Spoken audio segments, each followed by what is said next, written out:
Hello, everyone, and thank you for joining us today for the FAA's Advanced Aviation Advisory Committee meeting on Zoom. We're also live streaming this meeting on the FAA's YouTube channel, Twitter, and Facebook pages.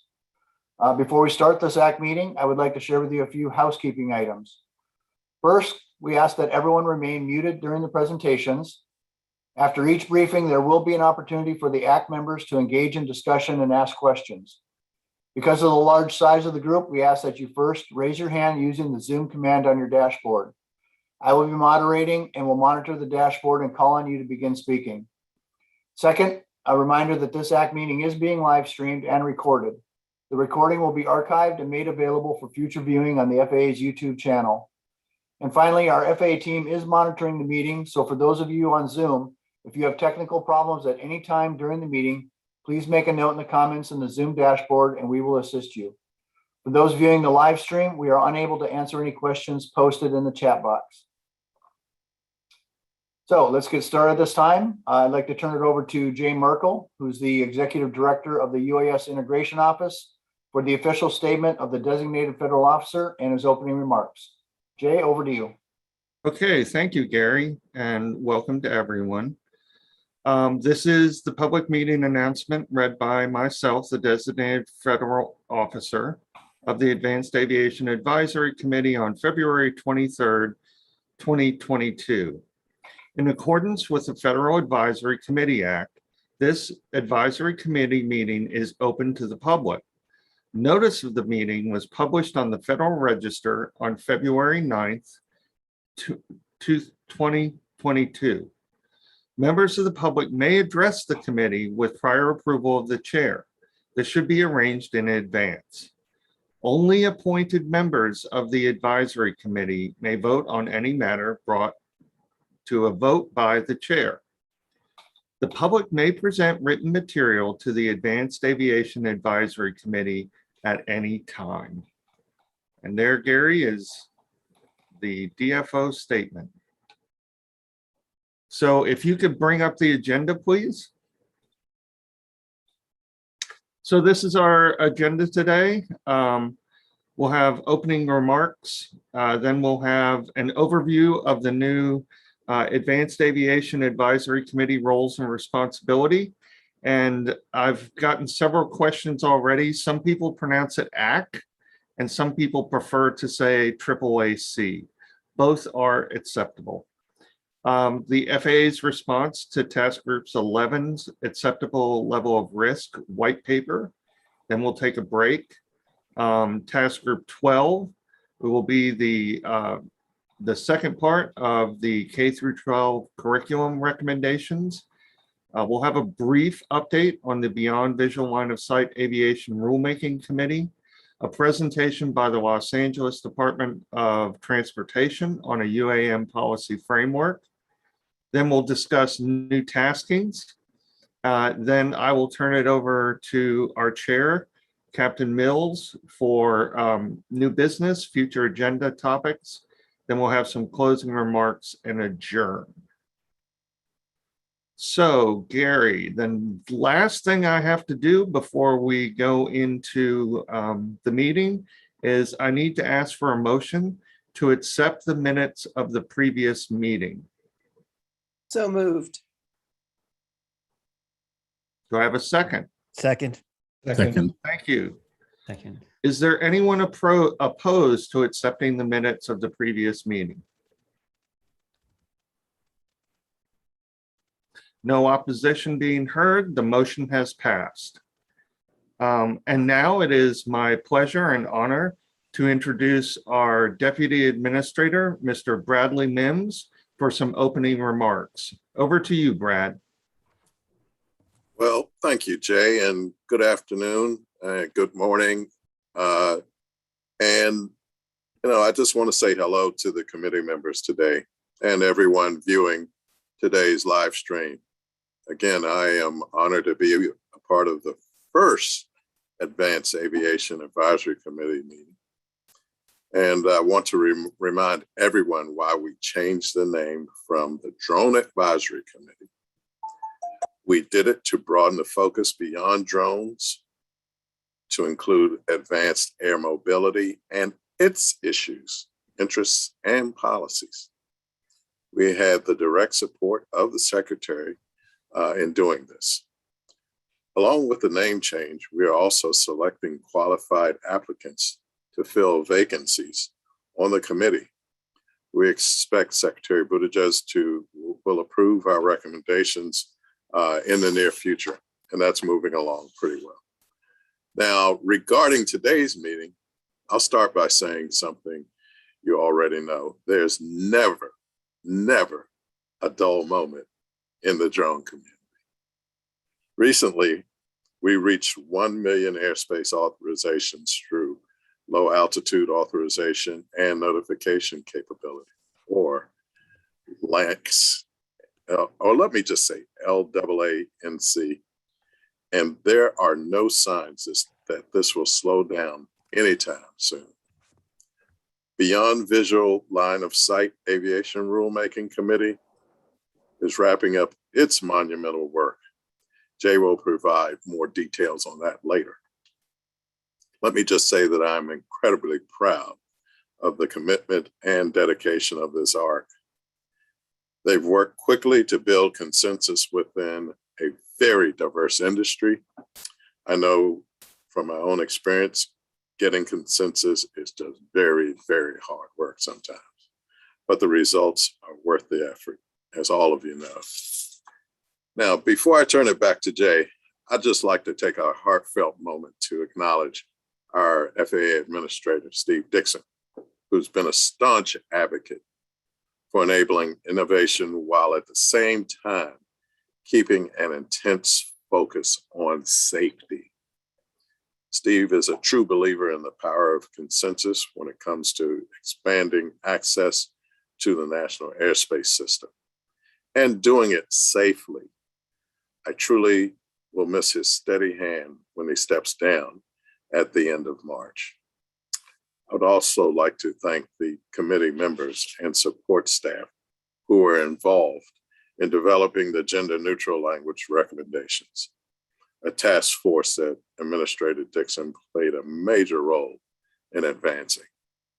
Your efforts were the catalyst for the FAA's Inclusive Language Summit last November.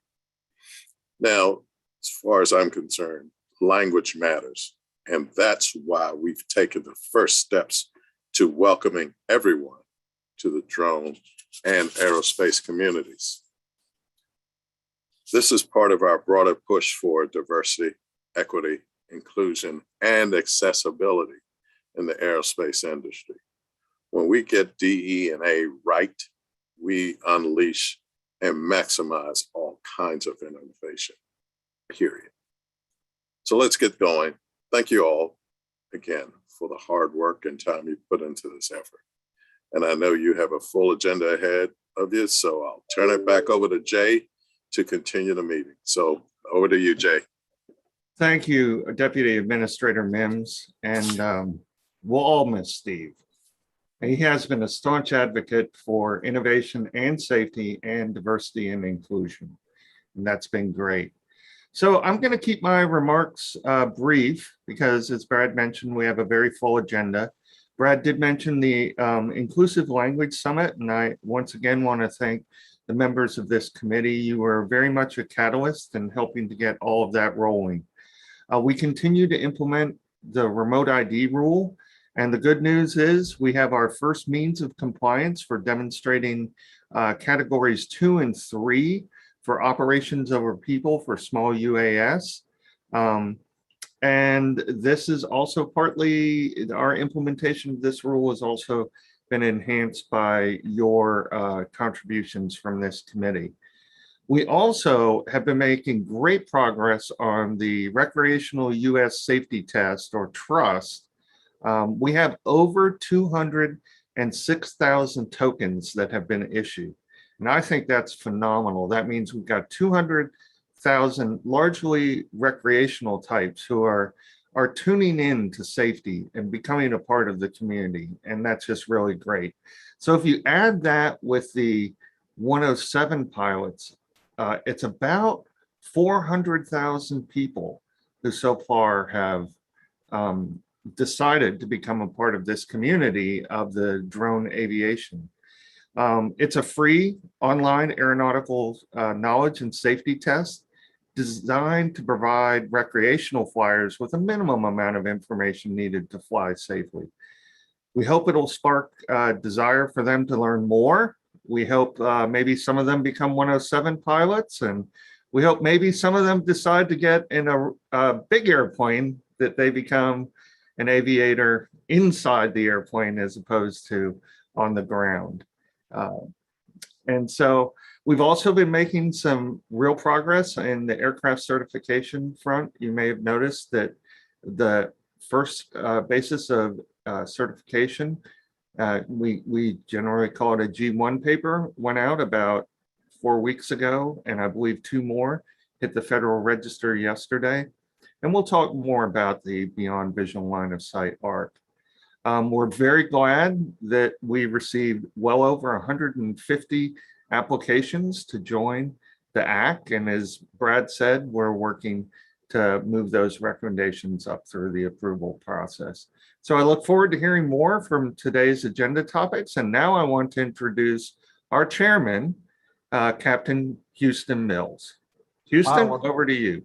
Well, thanks, Jay. And wow, welcome everybody. It's great to see all the smiling faces. I always get excited when we get together, because I know this is a special group of people, a group of very capable, dedicated, and really task-driven stakeholders from across the advanced aviation community. This is our first ever, Advanced Aviation Advisory Committee meeting, and what an awesome treat it is to be able to walk through this new group of challenges that we're going to see. And I know you all are as eager and as enthusiastic as I am to be part of this opportunity to really contribute to the FAA and their roadmap as they continue to work on the integration of drones and advanced air mobility into the national airspace system. No, it's a monumental task, but this is a group of people, the group of thought leaders that are going to help bring that about.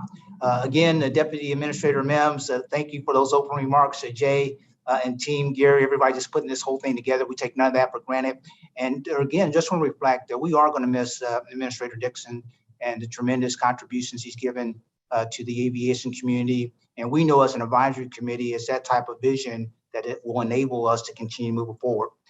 This Advanced Aviation Advisory Committee is really reflects a logical progression to position the FAA to work concurrently with both the drone and the advanced air mobility community, and all the stakeholders and all the technologies and policies are going to be needed to integrate things. The inclusion of AAM in particular operations brings with itself a set of challenges, but it also opens up tremendous opportunities for the industry for us to leverage what we've learned and also what they're doing as well. Looking forward to the brief from the Los Angeles Department of Transportation that highlights how they're considering and addressing some of these unique challenges as they continue to move forward. Looking forward to all the presenters, the FAA's response to Task Group 11, the tremendous work of Task Group 12 on how we integrate, the whole technology of drones into K through 12. What's a great agenda. And then lastly, I want to mention this. We're going to have an opportunity for new business. And I really want to challenge, the committee to think this is a thought leadership piece that we've kind of let fall by the wayside a little bit, but I want to encourage you for some active dialogue, because we really want to plant seeds for the FAA to be thinking about things that are important to us. So when we get to that new business, really have your thought leadership cap on so we can really have a very productive overall meeting. So with that, Jay, I'm going to turn it back over to you. Looking forward to a great meeting, and welcome again, everyone. Thank you, Houston. So we thought it would be very important to not just discuss this with the committee, but also remind everyone what are the roles and responsibilities of the members of the Advanced Aviation Advisory Committee. The objective of this committee is to provide independent advice and recommendations to the Department of Transportation and the Federal Aviation Administration, and to respond to specific taskings received directly from the FAA.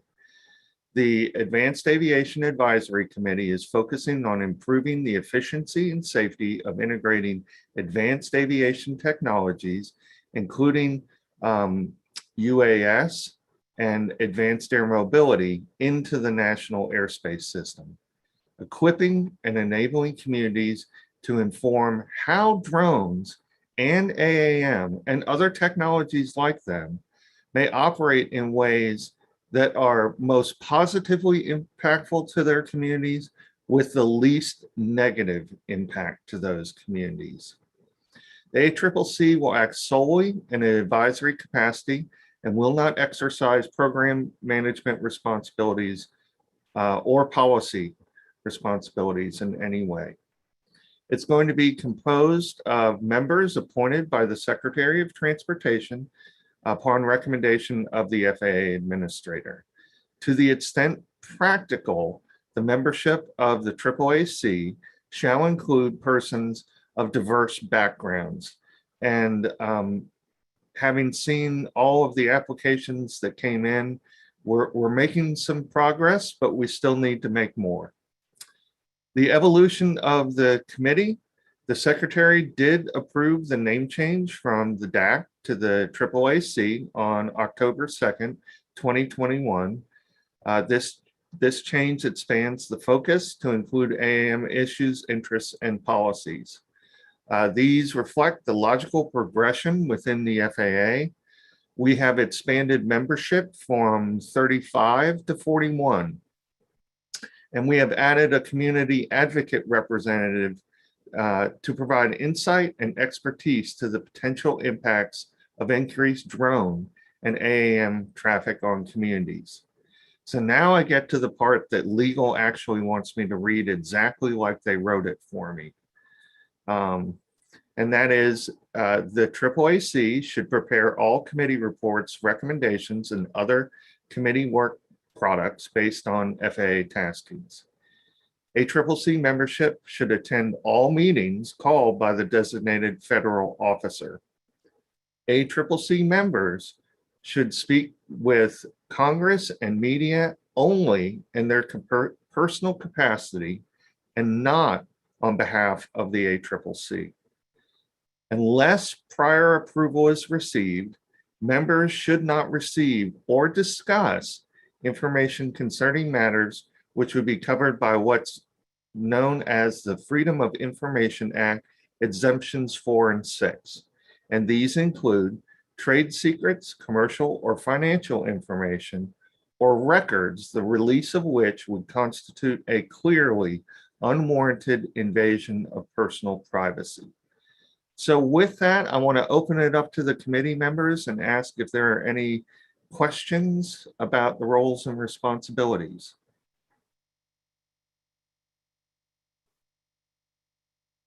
Again, if there is any questions, go ahead and raise your hand using the command on the dashboard, and I'll call on you. None being heard. Should you think of one and want to ask it later, you can always do that at a later time. So now I'd like to turn it over to Mr. Jay Kinzer for the acceptable level of safety risk paper. Hey, good morning, everyone. Thanks for having me. I'm Jay Kinzer. I'm the manager of the Strategic Programs Branch in the U.S. Integration Office, and I'm going to be providing some interim responses to the Great Task Group 11 recommendations. Next slide, please.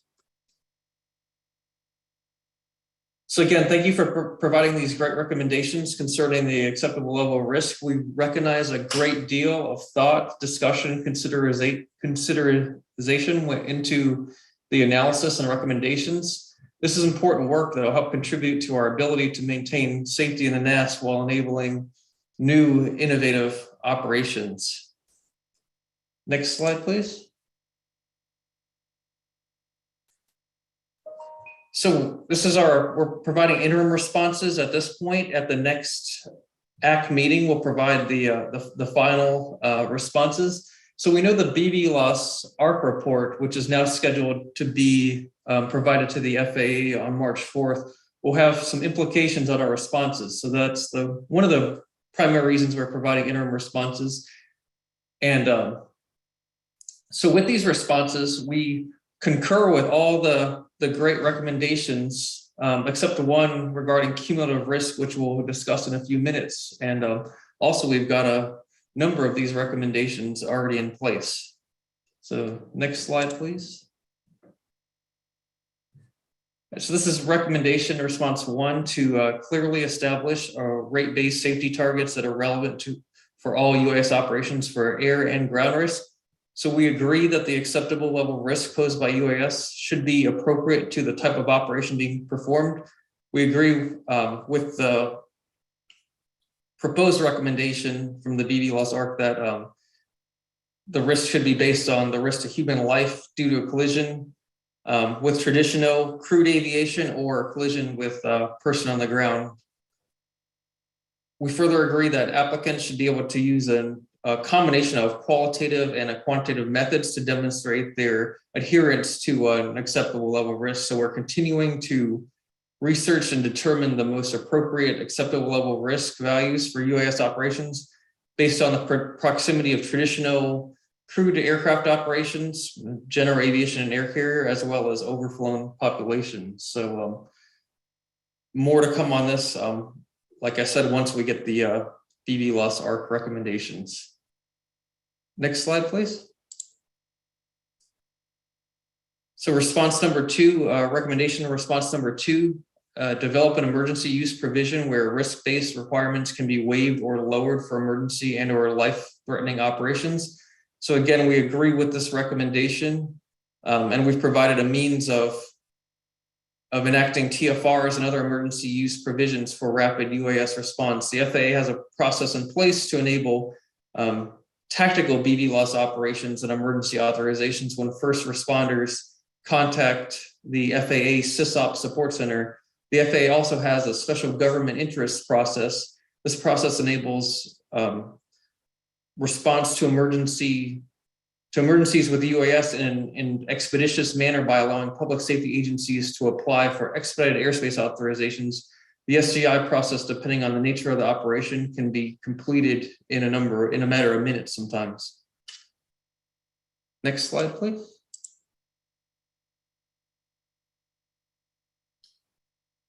Recommendation number 3, require a risk-appropriate qualification and approval of aircraft systems that account for a significant role of the UA during BVLOS operations without defaulting to type certification as the only regulatory pathway. Next slide. This is our response to 3. Again, we agree with this recommendation. There are pathways for UAS approval for operations in the NAS aside from type certification. One of these is exemptions under the authority of 49 USC 44807. This allows the secretary to determine whether an airworthiness certificate is required for the UAS to operate safely in the NAS, and experimental airworthiness certificates allow operators and manufacturers to operate for limited purposes with the UAS that has not yet been type certificated. Additionally, with respect to approval of UAS, the FAA has determined that for certain UAS, it's more appropriate for the agency to approve the system outside of type certification, as explained in the FAA's Memorandum of Associate Elements issued earlier this year. The FAA is also evaluating further rulemaking that is needed to address this concern. Next slide, please. So recommended number 4, the highest level of rigor for aircraft systems and equipment scrutiny is appropriate for high-risk operations using higher risk UAs. Examples of this may include higher weight, kinetic energy, size, etc., and higher risk operating areas. So we agree with this recommendation that the higher standard of review is appropriate for operations involving higher risk UAs and more complex and higher risk operating areas. Next slide, please. Again, we accepted recommendation number 5 to accept and adopt a SORA-like approach based on the UAS approvals outside of 107 operations or new regulations, including a set of standard scenarios or predefined risk assessments for common scenarios, operating characteristics. Again, we agree with tools such as predefined risk assessments are useful in streamlining and standardizing certain kinds of operational approvals. We're exploring the feasibility of recognizing common scenarios for operations who are seeking approvals in low risk settings, but that cannot be accommodated without a waiver from existing regulations. Again, I think there's could be some implications on the BVLOS ARC with this one as well. Next slide, please. Do not adopt a cumulative risk approach. So this is the only one that we didn't agree with. Cumulative risk is just one of the many tools we use to assess risk to the NAS. When an operation doesn't comply with FAA policy, a formal safety analysis enables the examination of all available resources and techniques. This process has often allowed the FAA to permit some operations that would otherwise not meet the agency's existing policies. This would not be prudent to remove such tool from the toolbox. And an example that comes to mind on this is that certain operations, maybe higher risk operations, could be approved by limiting exposure. So we just want to still have that ability to enable certain operations depending on the need. Next slide, please. Recommendation number 7, recognize and accept performance standards from accredited standards and development organizations such as ASTM or RTCA, in developing comprehensive industry vetted safety performance standards that can be used as a means of compliant with FAA safety recommendations. The FAA works collaboratively with standards development organizations in developing and incorporating industry vetted recommendations within its recommendations. In general, the standards-based means of compliance must reference an existing rule, not a waiver or exemption to a rule or regulation. So therefore, before we can accept many of the emerging standards that enable regulations to be promulgated, basically need a rule and rulemaking efforts in place to accept the standards. Next slide, please. Response number 8, adjust, or recommendation response number 8, adjust the current operational approval process to minimize duplication of effort wherever possible. We continue to review our processes and procedures to make them more efficient for the agency and applicants, and we agree that work must continue to enable the current approval process for a scale to meet industry demand. Example of this, there's more coordination going on behind the scenes within the agency to provide the applicant a one FAA response rather than different responses from different lines of business. Next slide, please. Recommendation number 9, a risk-based quality system for production of aircraft and replacement parts should be included in qualification and approval processes for aircraft and systems. The requirements of a quality system should be proportional to and appropriate for the level of aircraft and operating environment. So the type certification process and part certification and certification management risk-based approaches are currently being applied. There's a deviation memo that's available for certain low-risk operations that is foundationally risk-based and provides relief from the certification and oversight rigors traditionally applied to manned operations. Additionally, CFR 21.137 allows each production approval holder to develop a quality system that meets both the needs of the PAH, the size, scope, criticality, and complexity, and the rule itself. As such, PAH quality systems are scalable to the size and complexity of the product, article, or part being produced. Finally, rulemaking is underway that expands current SMS requirements under Part 5 to Parts 21, 91, 135, and 145. That notice of proposed rulemaking is anticipated to be released later this year, this calendar year.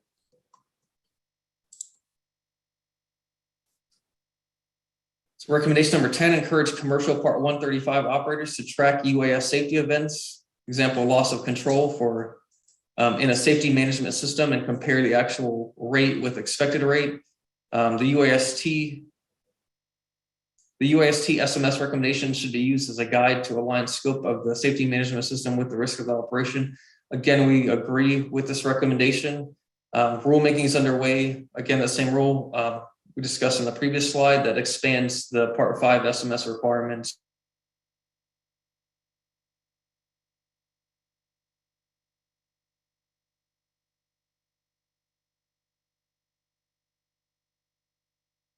Jay, is that your last slide? Jay, did you freeze? Next slide, please. Ah, there we go. It seems like it froze for a second. Yeah, I was checking in with you, Jay. Yeah, everyone froze for a second. It sounds like the connection's back though. Recommendation number 11, use a data-driven approach based on traditional piloted aircraft traffic structure and class of airspace, and create and publish a map of airspace class levels for piloted aviation for the entire UAS and all US operators can use as a baseline for application of suitable mitigations. Again, we agree with this recommendation. We're in the process of researching, validating, and implementing a variety of data-driven approaches for airspace characterization and risk assessment. We agree that making this data available in the appropriate form to external stakeholders is beneficial, and will continue the appropriate means of releasing information as these tools, techniques, and policies mature in the future. Next slide.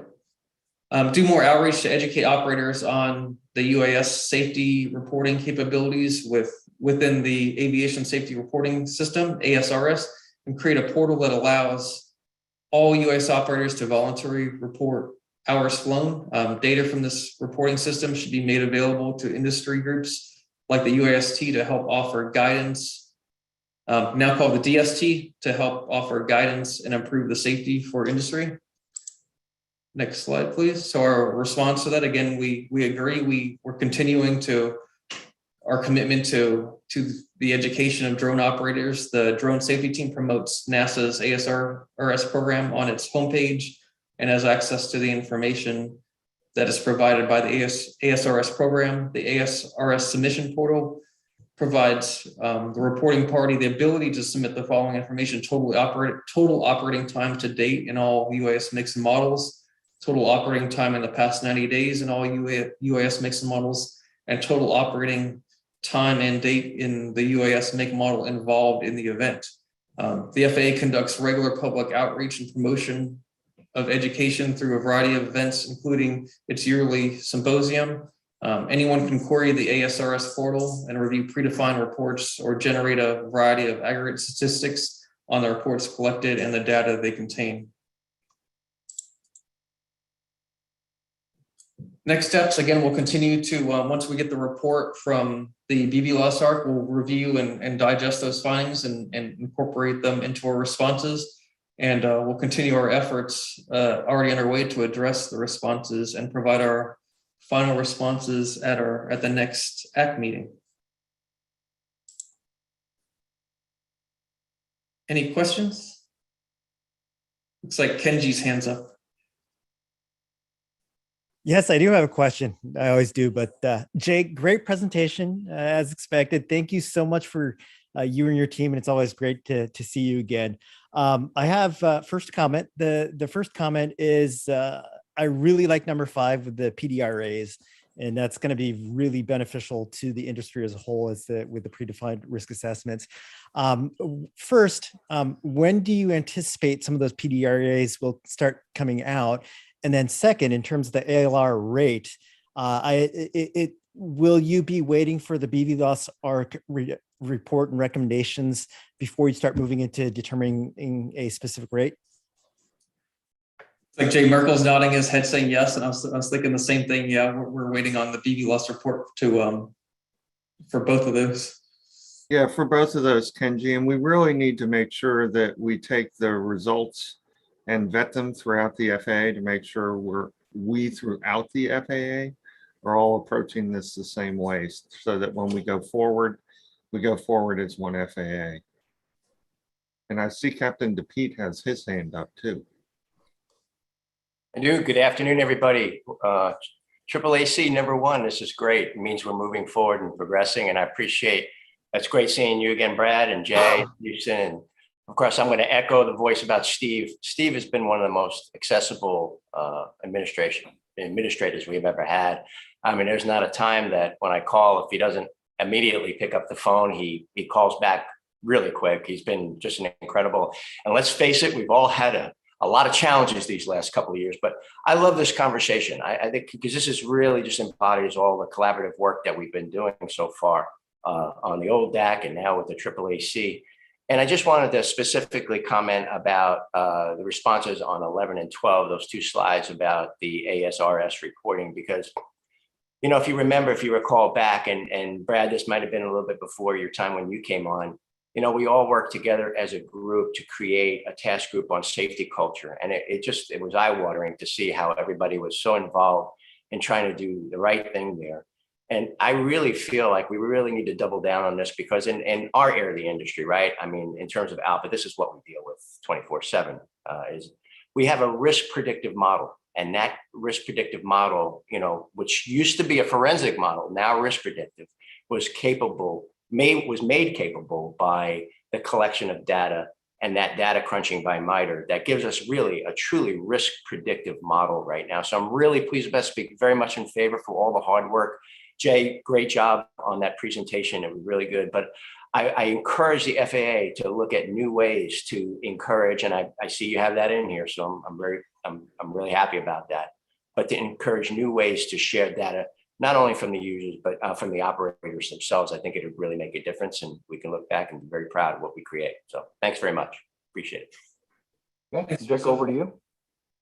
Yeah, good morning. Yeah, thanks for this. I have a question specifically about suggestion number 2, in that in the SGI call out as specifically for first responders, is that possible to expand into something like commercial life-saving, like let's say you're transporting an organ from a hospital to an airport for a quick, for a quick takeoff there, or a volunteer who is looking for a lost child or something like that. Is this just kind of a generalization saying first responders, or can we include a commercial life-saving type situation in the SGI program? Yeah, have to look at the situations where the SGI process applies. It looks like it is open to firefighting, search and rescue, law enforcement, critical infrastructure restoration, damage assessments, disaster recovery, even media coverage for crucial information to the public. So, okay, thank you.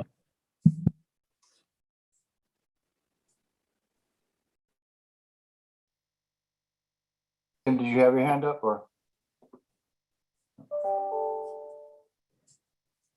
Bob Brock, over to you. Yes, sir. Thank you. I tell you what, this has been it's a painful time to be in this community as we all work together, but only so because we come from so many varied and diverse perspectives and backgrounds, from crewed and uncrewed backgrounds of every flavor. And that pain is actually producing really quality outcome for our country. I really am convinced that sitting through BVLOS ARC, sitting through Task Group 11, this is an interesting task group because we talk about risk assessment, and we didn't bound that conversation terribly. We actually included a great deal of opinions and activities that were extraordinarily seasoned and brought a different flavor to the entire effort in a way that truly, when it all came together, we didn't take the easy road. And for those that are, as we step into AAAC number 1, this is fantastic because there's right on the edge of brand new other hard problems that are really going to make a big difference for how we do business. So I'm very grateful for doing it.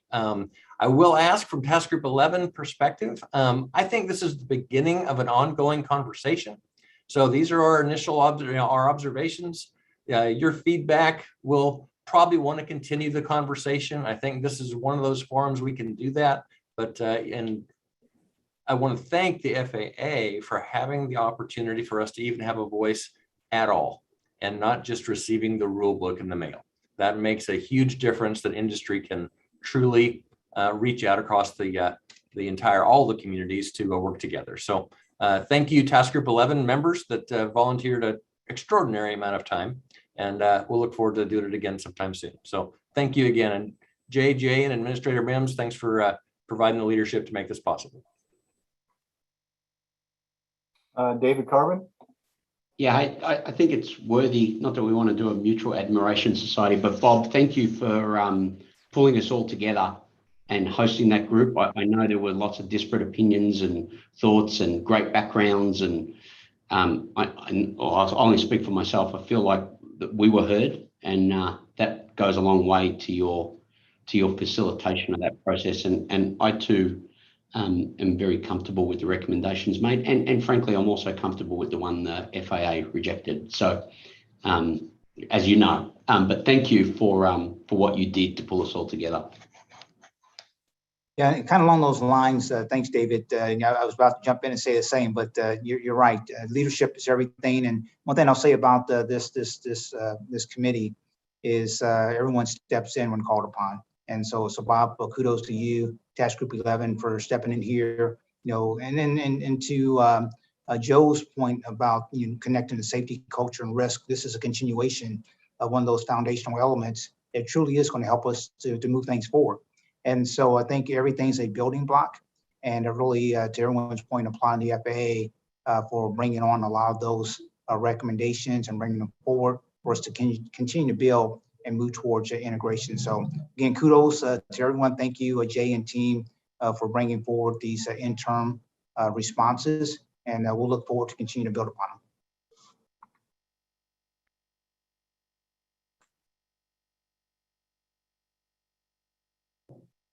We have one more question from Lauren. Lauren? Yeah, just a comment I wanted to make to the end of this dialogue.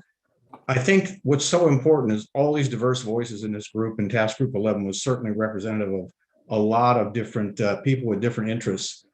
And it was really an effort in collaboration and I know that word gets overused, but if we're going to be successful, going back to the discussion about ASRS and how important that is, that's been around for about 50 years now. And in the beginning, there was a lot of reluctance from operators to submit data. But over time, that trust built.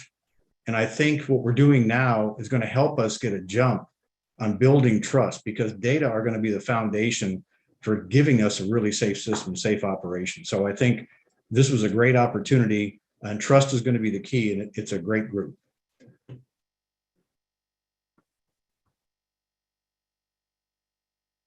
Do we have any more questions or comments from anyone?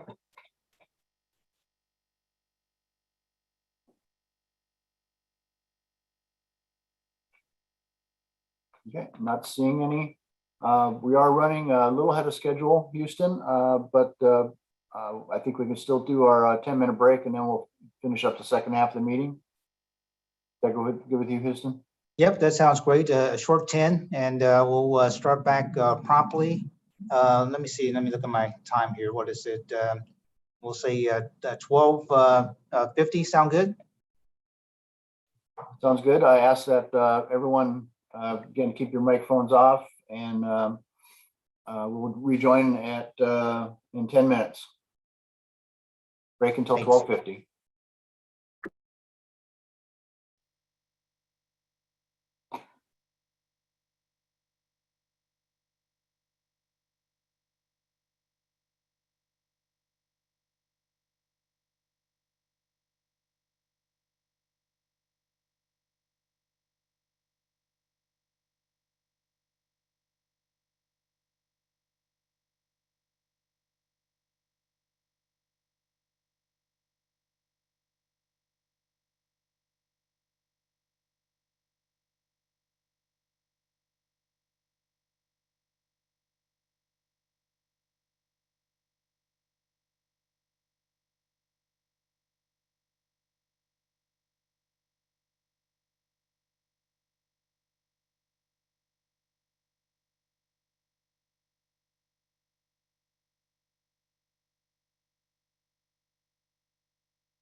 about another minute before we begin the second half of the ACT meeting.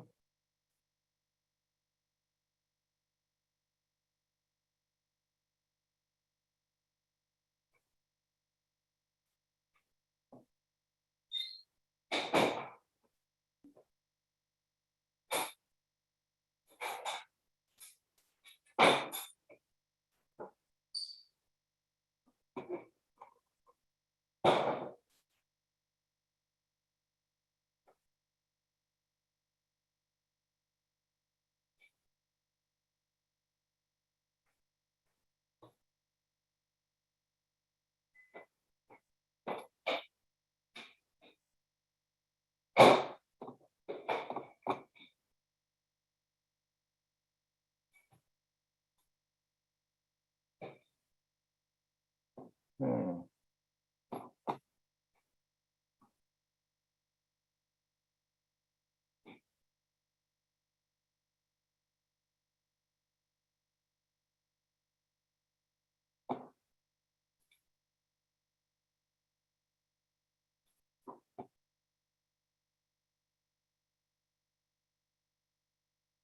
Okay, I think we're 10 minutes is up. Welcome back to the second half of today's AAAC meeting. As a reminder, this meeting is being live streamed and recorded. It will be available on the FAA's YouTube channel for later viewing. Also a reminder for the members, after this next set of briefings, there will be an opportunity for a discussion and Q&A period. If you want to participate in that, just raise your hand using the Zoom command on your dashboard, and I'll be monitoring the dashboard and calling you to begin speaking. Our next agenda item is Task Group 12's recommendations for integrating UAS operations into K through 12 curriculums. Dr. Paul Hsu and Brian Wynn were the co-chairs for this task group, and I will turn it over to Dr. Hsu to present your team's recommendations and introduce the members of your group. Dr. Hsu? Thank you, Gary. Hello, everyone. My name is Paul Hsu, chairman of Hsu Educational Foundation. My colleague Brian Wynn and I are absolutely honored to submit our recommendation. Our tasking is actually focused on developing recommendation on how to integrate the on-crew aircraft operations into the K-12 curriculums. It was also prompted by the opportunity to leverage on expanding interest in UAS operation, developing the next generation of innovative thinkers, leaders, and operators. We have also seen the opportunity to encourage investment and continue education in STEM and advanced air mobility related field. Thank you, Chair Mel, for your faith and confidence in us for this very important endeavor. 7 months ago, Brian and I will wholeheartedly accept this significant responsibility with a collaborative spirit of dedication of this matter of national importance to shape the development of our next generation workforce. Next chart, please. The weight and gravity of this opportunity was soon shared by members of this committee and subject matter experts. We represent a diverse scope of background from industry, academia, nonprofit, manufacturing, advocacy, and government. And here they are. They are my heroes. Next chart, please. Our TG12 members and the subject matter experts interview lots of people, provide a wealth of detail on the span of existing programs and resources. Let's take a look at some of the existing example of how youth in this great country are exporting UAS and aviation through the grassroots outreach today. Please play the video.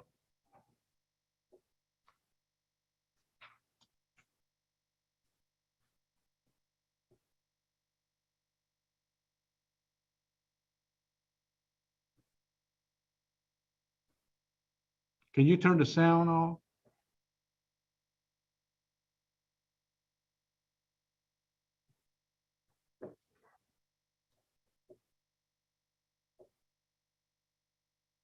Dr. Shu, it looks like the sound is on.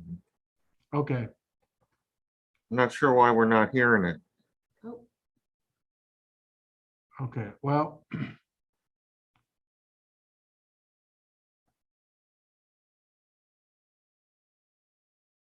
Okay, we just play the video without the sound. That's okay. Okay.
Thank you. Next. In tackling this effort, members are dedicated their time and effort over the past 7 months to a three-pronged methodology to identify the objective, conducting discover research, and finally forming the final recommendation of this report. In the past 7 months, our main group met every Wednesday except Christmas and New Year. Our subgroups also have discussion at least once or twice a week. I want to thank all our subgroup lead for your great effort and your dedication. Now I want to turn the presentation to my co-lead, Brian Nguyen, to take us through each and every general recommendation that we provide. Please keep in mind though, the finer detail provided for your review are in your ebook. Brian? Okay, thank you very much, Paul. And I appreciate the co-lead. From the very beginning, I said that you were pilot in command and I was pilot monitoring, but I would say we made a great team here. And I'll add my gratitude to all the members of the team, the folks that participated in this, both the members of the task group itself, as well as a lot of the subject matter experts that they were able to bring in from their extensive networks. Everybody brought a lot of enthusiasm to this, a lot of passion, a lot of commitment, and it was really just a fun group. Originally, I thought we were going to be meeting once a week, and then we kind of spread it out, but we were having so much fun, we decided to keep meeting every week. So, and very, very productively. So thanks to everyone who participated. Before I get to the actual recommendations, what I wanted to do was look at some numbers, because we're always asking ourselves, there's got to be some significance to this if the FAA has tasked us with doing this. But what's the scope of what we're looking at here? What's the challenge? What's the urgency? And I want to acknowledge Dave Messina in particular for helping to do some research using available resources, Bureau of Labor Statistics, some of the forecasting that the FAA has done itself, and crunching some numbers. And what we came up with, what we think is relatively conservative, is that in order to meet the need of UAS technicians and UAS pilots in the very, very near future, we're going to need approximately 56,000 individuals from the 2022 class alone, or 1.5% of that graduating class, to come into this community. And we're not talking about traditional aviation now, we're just talking about uncrewed and AAM. So that's a very, very significant number. And of course, that number grows as we go forward to approximately 85,000 students, or 2.3% of the graduating class in 2030. So for those of us who in this community have been pointing at the tremendous job opportunities and job growth that this opportunity represents, I think these numbers are beginning to bear that out just from the forecasts that we can see today. And so there's a certain material urgency to this. But the flip side of that too is that there are going to be people coming in here. They're going to be looking for jobs. They're going to be well trained. They're going to be enthusiastic, and this community is going to have a need for them. What we wanted to do was develop a bit of a roadmap for the FAA to get some of the structures in place to begin moving in that particular direction. Now I'll turn my attention to the Gantt chart that you see in front of you, and your typical stylized Gantt chart would have these phases. We would have recommendations coming in different phases. What we didn't want to do was be too prescriptive about this. So what you'll see is basically the recommendations and bucketized with the 3 different areas, and I'm going to handle those each in turn. But we've also basically telegraphed that we don't think all of this happens all at once in the first phase, that there are phases 2 and 3 and these kinds of timeframes that will need to be addressed over time, that the FAA can basically develop those timelines on their own. Next slide, please. So the first bucket that we have here is to make content and resources readily available. And the good news is that we were able to uncover a tremendous amount of enthusiasm and work that was already going on that can be leveraged by the FAA to basically take those things and to leverage them. And we've already begun to pull some of those things together. Second recommendation to guide the development of a formal network of UAS educational volunteer mentors and flying sites.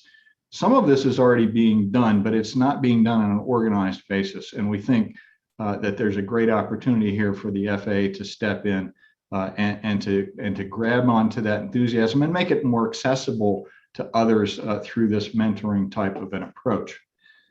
The third recommendation is we've kind of buried the lead on this one, so I've rewritten it in my mind to basically say that the FAA can be a repository for national, state, and regional resources that are already out there. And we've included, I think, a very, very good start toward this repository of information in the appendix, which makes the document maybe a little bit more intimidating because it's a little bit longer than it typically would be. But a lot of that is pointing at some of the significant efforts that are already underway out there that we were able to lay our hands on just in the short 7 months that we were working on this project.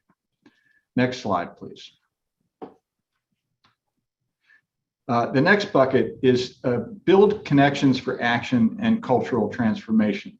And again, we think that some of this is already going on, but we wanted to underline what we see as some real opportunities here. And the first of which, recommendation number 4, is to call for public-private partnership. And specifically, we've asked for the FAA to make a pledge to America's future advanced aviation workforce.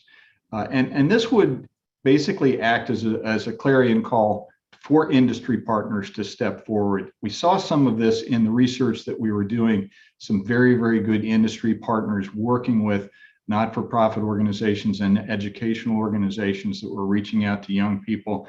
We think there's a lot more of this that can go on, and the FAA can lead in providing basically the pathway to that public-private partnership. Recommendation number 5 is to facilitate a change in attitudes to address gender bias in STEM fields through education. We talked about this in other task groups. This is a very, very significant element that I think is keeping our community from basically realizing the tremendous potential that it has and that it could have in the future. We need to be more and more inclusive. For those of you who may have seen it, and those of you who haven't seen it yet, my own organization announced today a name change to the Association for Uncrewed Vehicle Systems International. So we're putting our money where our mouth is in this community, and we think that we'll be much more successful in the future if we're inclusive and particularly gender inclusive and inclusive on an equity basis well into the future. And we think this opportunity allows for us to do that. Recommendation number 6, leverage the resources of the FAA UAS College Training Initiative, which some of you may actually be involved in. This came out of the 2018 FAA reauthorization bill.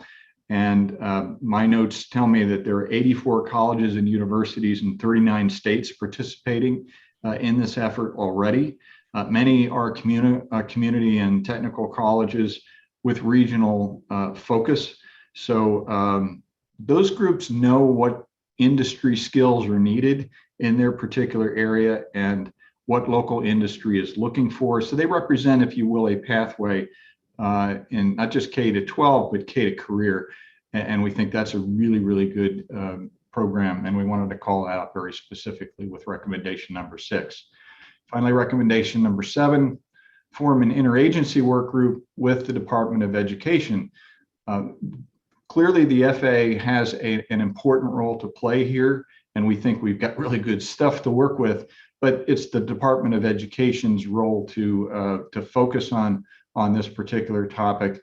And let's face it, there are challenges for our teachers to work in additional ideas and processes into what is already a very challenging job that they do in educating our youth. So we think it's extremely important that this be an interagency effort, and I'm going to be a little bit more specific about that when I get to recommendation number 9. Next slide, please. And our final grouping, if you will, is to deliver aviation UAS specific curricula. We were looking around, we wanted to call out very specifically that the National Institutes of Science and Technology have gone ahead and begun developing standards to quantify and evaluate various system capabilities and remote pilot proficiency.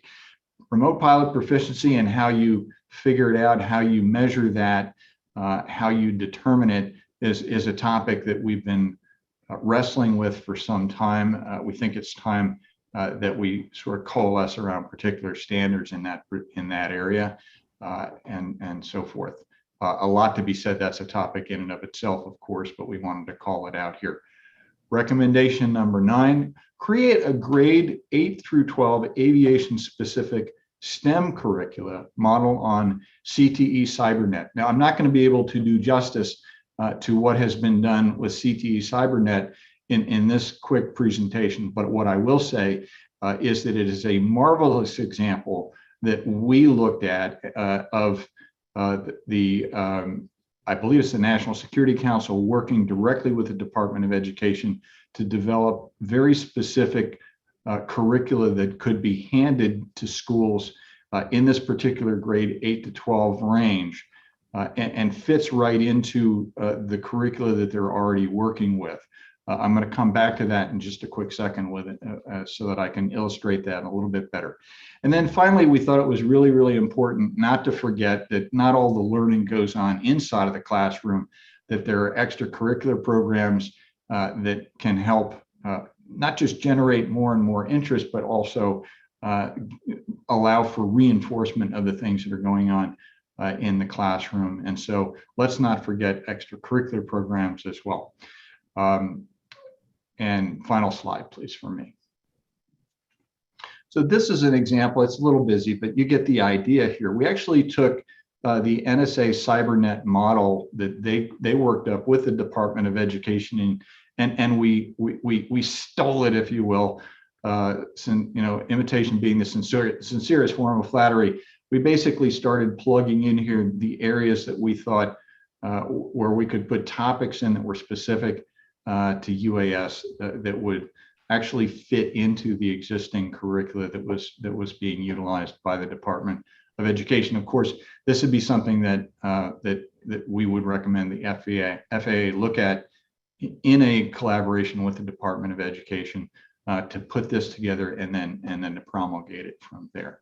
So there's a lot more in the actual report in getting into the depth of each one of these recommendations. I've just covered them very, very briefly.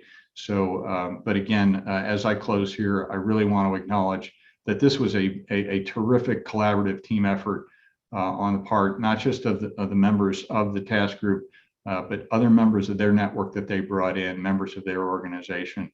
And one of our hallmarks was, let's make sure that it's fun. I got into aviation because it's fun. How many times have we been walking through a trade show or we're walking through an air show and we see young people sort of hanging off the drone cage, even with beautiful warbirds flying by, and they've got their backs to the flight line because they're so fascinated by this technology. So let's leverage that and let's develop the next group of leaders and innovative thinkers through these recommendations. And with that, I'll turn it back over to my colleague, Paul. Thank you. Thank you, Brian. Next chart, please. Well, now you have it. In closing, this report represents a roadmap for FAA with opportunity to integrate the existing resources, expand it on tool, transfer the culture, and provide a K to career training pathway with standard and certification and curricula that can be implemented in both traditional and non-traditional learning environment. So that's conclude our presentation. I want to turn it to Gary for questions. And if anyone has any questions, just raise your hand. I see we have one from Captain DePete. Okay, you know I'm the cheerleader, so I got to say it. You stole the thunder, Brian. But whenever you and Dr. Hsu say something, obviously I listen. I'm really excited about everything that you just said and the work that's been done. You know, I recall being at an air show and saw the very same thing. I'm excited by the big, throaty roar of a radial engine, and the kids couldn't be bothered. They were over at the area where they were doing drone flights and stuff like that. It just really attracts their attention. But, with the Airline Pilots Association, we've had a professional development group for a long time. And within the leadership membership committees, there's an education committee. And we've got about 12 or 13 LOAs that we sign with other universities. But we've moved down to the grammar school level, to the K through 12. This individual back in November was at one of the day schools in Virginia. After having a conversation on the Hill, my staff rushes me over, and I literally am leading a squadron of 5-year-olds around a make-believe air traffic pattern, talking about aircraft, talking about drones, talking about, just how exciting it is to get into all aspects of aviation. So full support here, anything that we can do to help out, of course, always willing. And this has just been an incredible thing. And this is the future. There's nothing more important than this. And our efforts in diversity and inclusion go right along with it. So it's really important work. And I commend you for all the hard work that was done here. Thank you for your comment. Thank you. We'll move on to Jazz Banga. Hey, folks. I'd love to echo the comment about the love for the hobby. To this day, I literally have a helicopter at my desk. The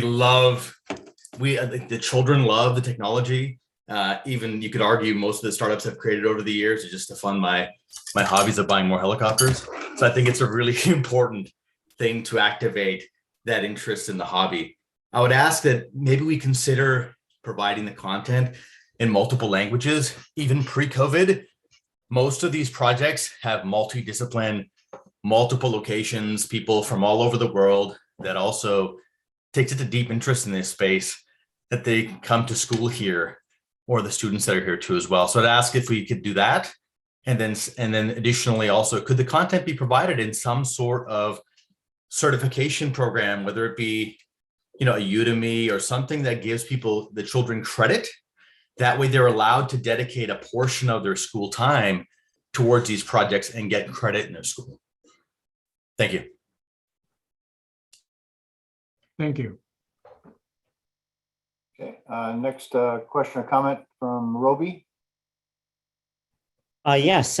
So first of all, great presentation on a very important topic. I know Jaewon Shin can perhaps say a lot more about this given his former NASA hat.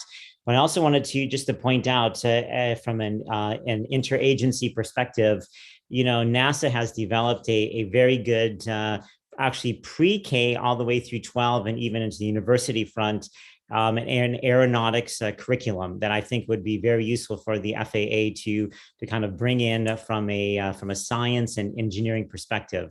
So that's, I think, from an intergovernmental perspective, could be a great, sort of partnership. The other thing I would point out is that the American Institute of Aeronautics and Astronautics has had a very successful design, build, and fly competition every year. And that has been very instrumental in bringing together many communities across the country. And I think it even has now had some international aspects to it, but primarily within the US. And so I think there's a great model. And then lastly, the Aerospace Industries Association has their annual model rocketry competition. And I think there's some really interesting lessons to be learned from those communities that can actually be diffused into the broader advanced aviation community. Thank you. Thank you for your comment. Thank you.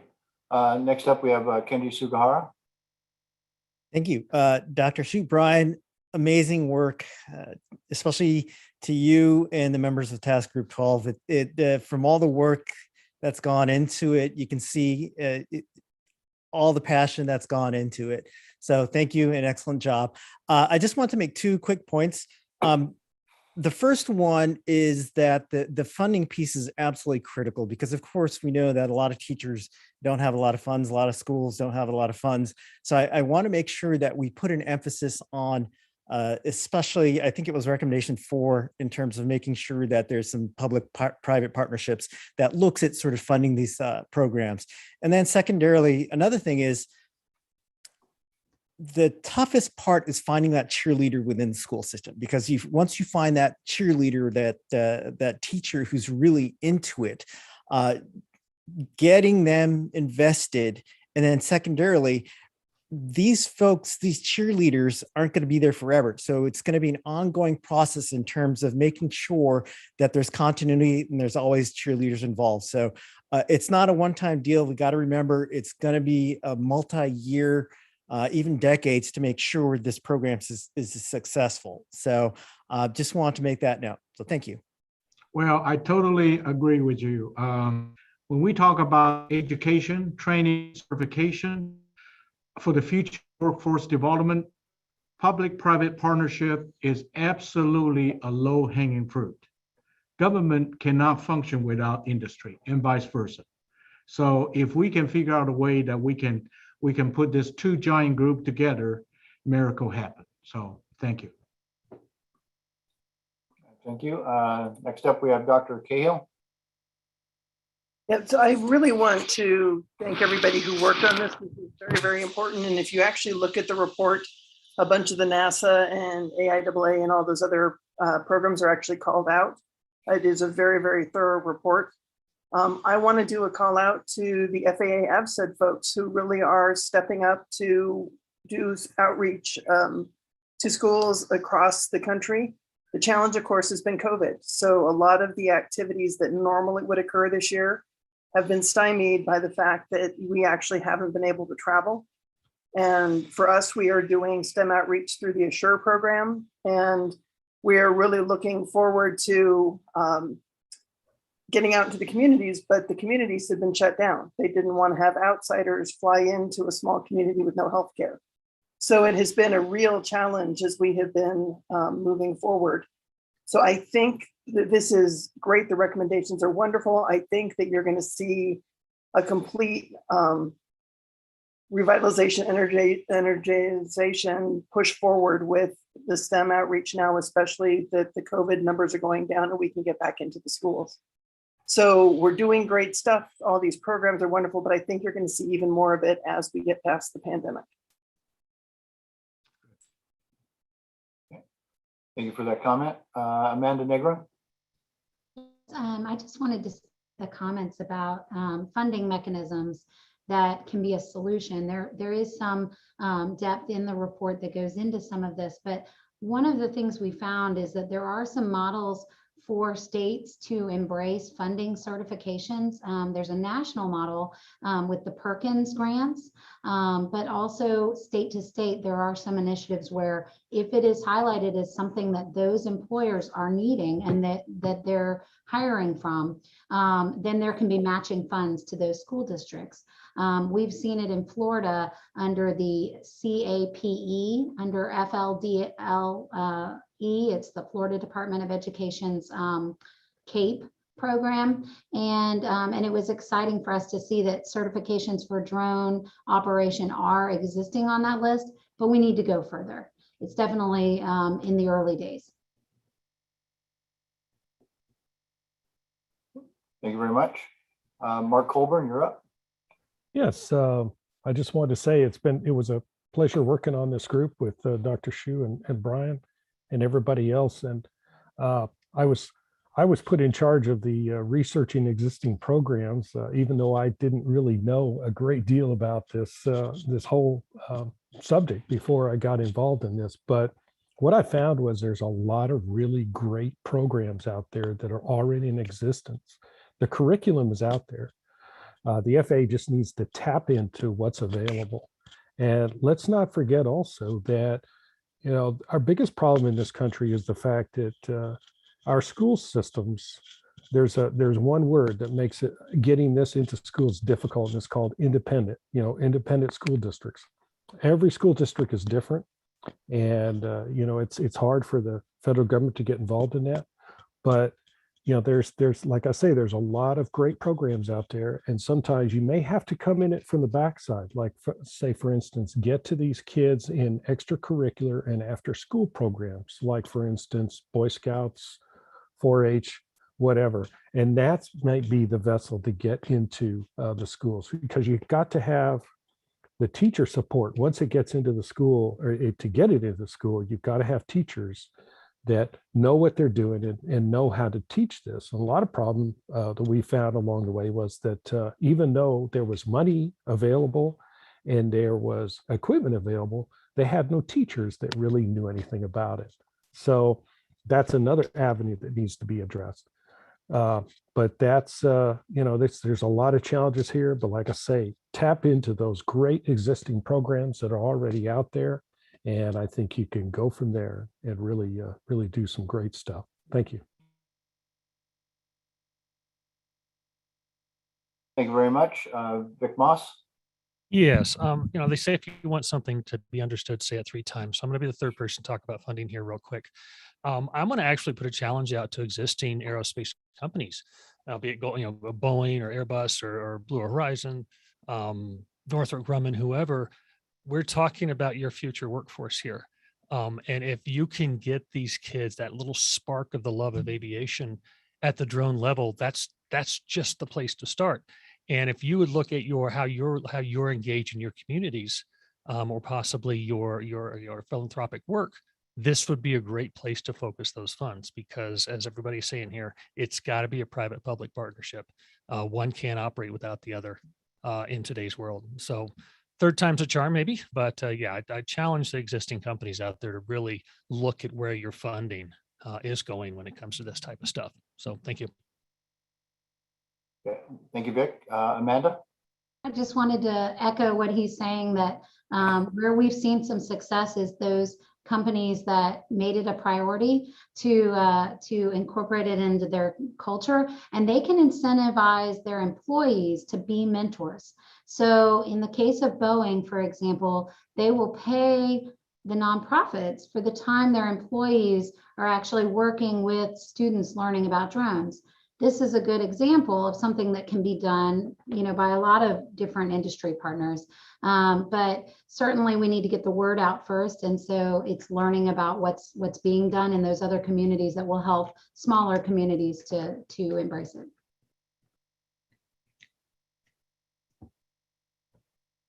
All right, a bunch of great comments from everyone, and just really want to kind of connect some dots. First of all, again, Dr. Shu, you, Ryan, and all the task group 12 members. It's obvious here that you guys understand the importance of this tasking, the hard work, the commitment, the passion. I mentioned in the chat, I got goosebumps just watching the video, but I get goosebumps just knowing the impact that this recommendation is going to have on this entire industry. And this advisory committee has had the opportunity to tackle some pretty big items, right? You look from a safety perspective, what a huge foundational element. You look from a gender neutral language perspective, really changed the conversation, across multiple industries. And now you talk about the future, right? The education piece and connecting those dots, and just this comprehensive approach, Brian and Dr. Shu and the team that you put together is absolutely fantastic. And we know this is another building block, right, Jay, as we move this industry forward, and we bring in AAM as well. But this is what it's all about. And so really excited and really grateful. And now what I'd like to do is, get a motion to put out a motion to move these recommendations forward to the FAA from a task group 12. Can I get a second? Second. Second. All right. All in favor? Aye. Aye. All right. Aye. All right, well, great. We know this is just the beginning of some magical stuff. Wow. And I encourage everyone to really read the report. There's many organizations that they've tapped into, very expansive. And this is just the tip of the iceberg. So well done. So with that, Gary, I'll turn it back over to you. Okay, our next agenda item, we'll introduce Jay Merkel again to give us a BVLOS ARC update. Jay? All right, thank you. And Houston, yeah, I think it really is just the beginning. I've been hearing dribs and drabs about what's in this report, and I'm very excited to read it as well. And just to remind everyone, we will take the report in, we will look at the recommendations, and then we will respond to the ACCC. Excuse me, the AAAC on that.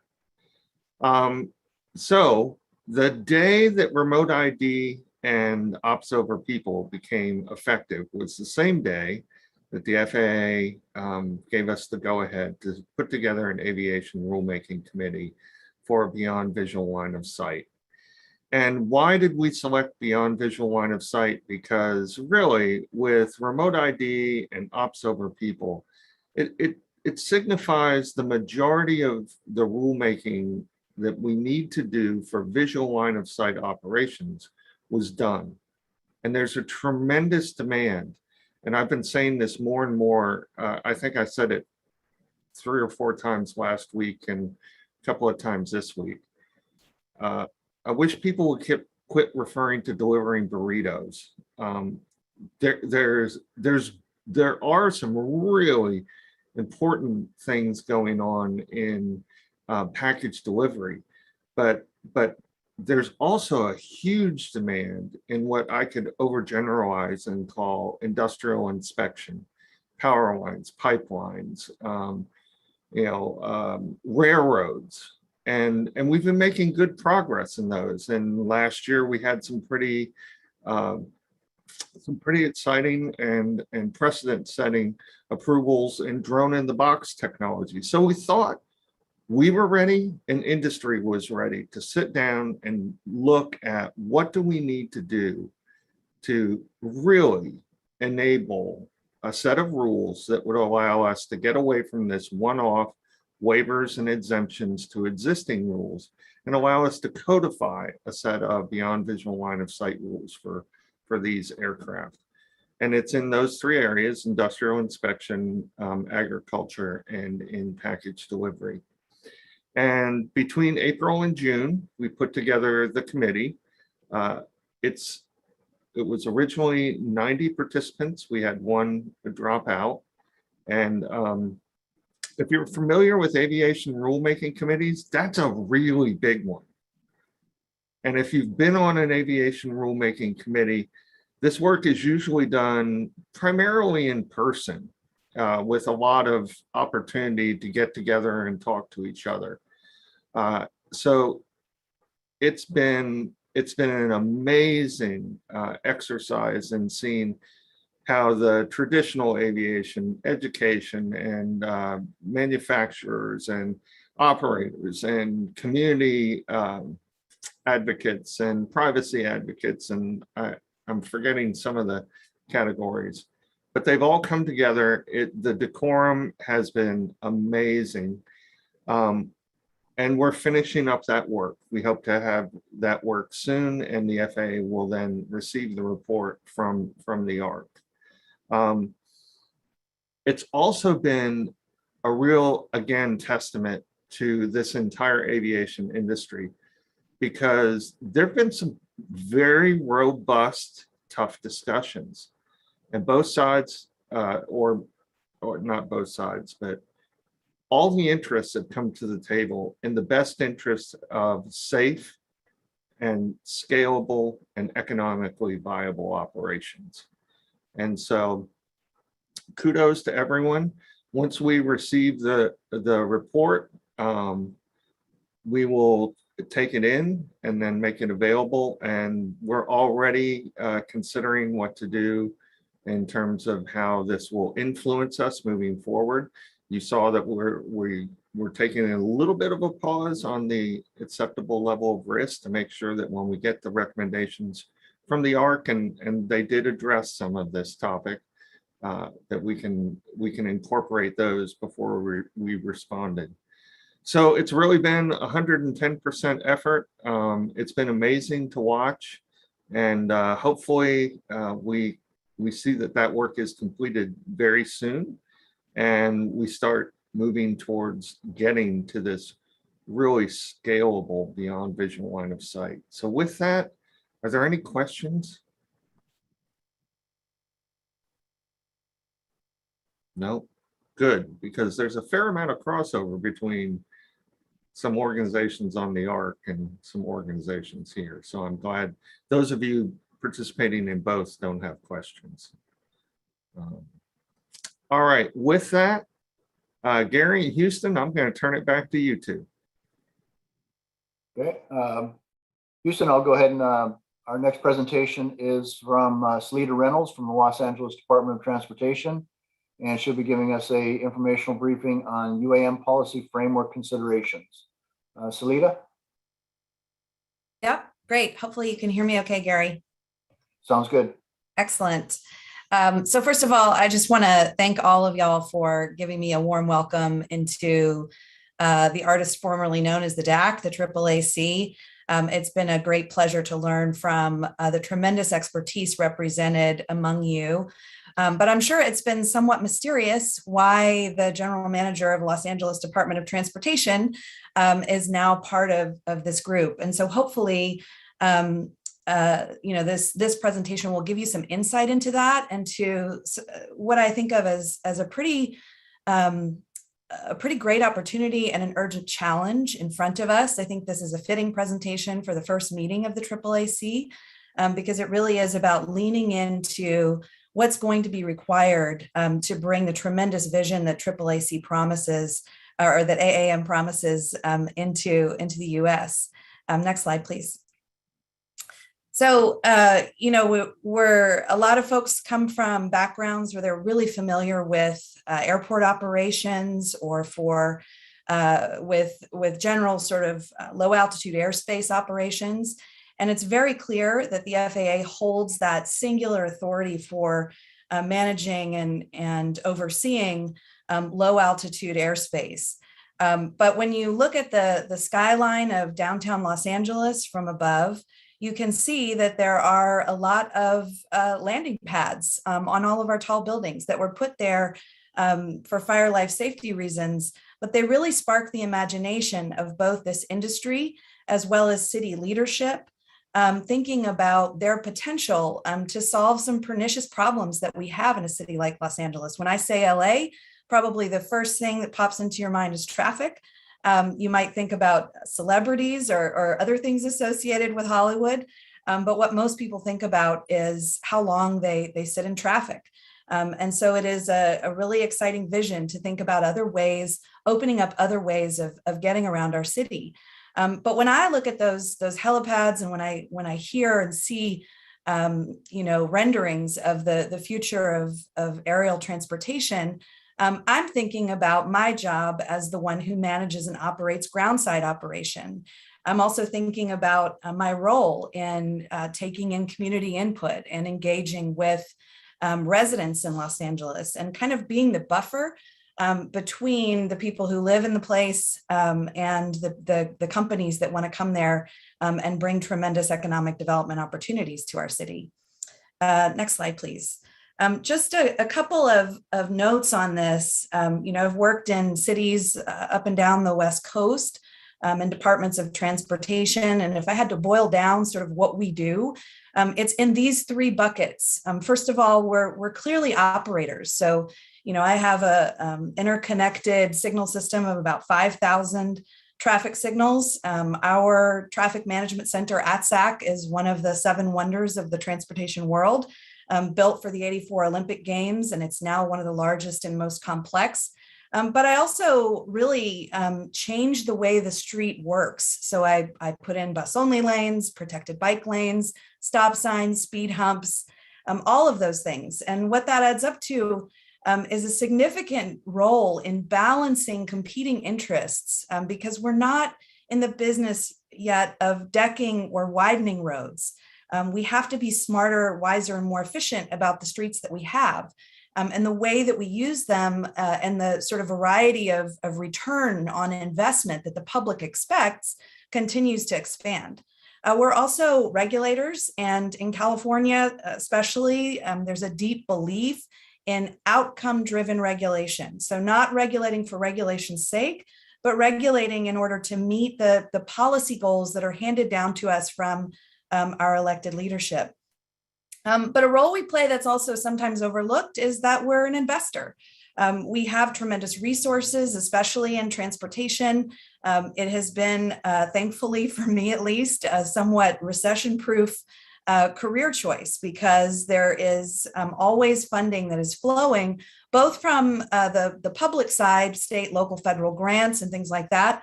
But also, we sort of set the rules and leverage private investment and land use development.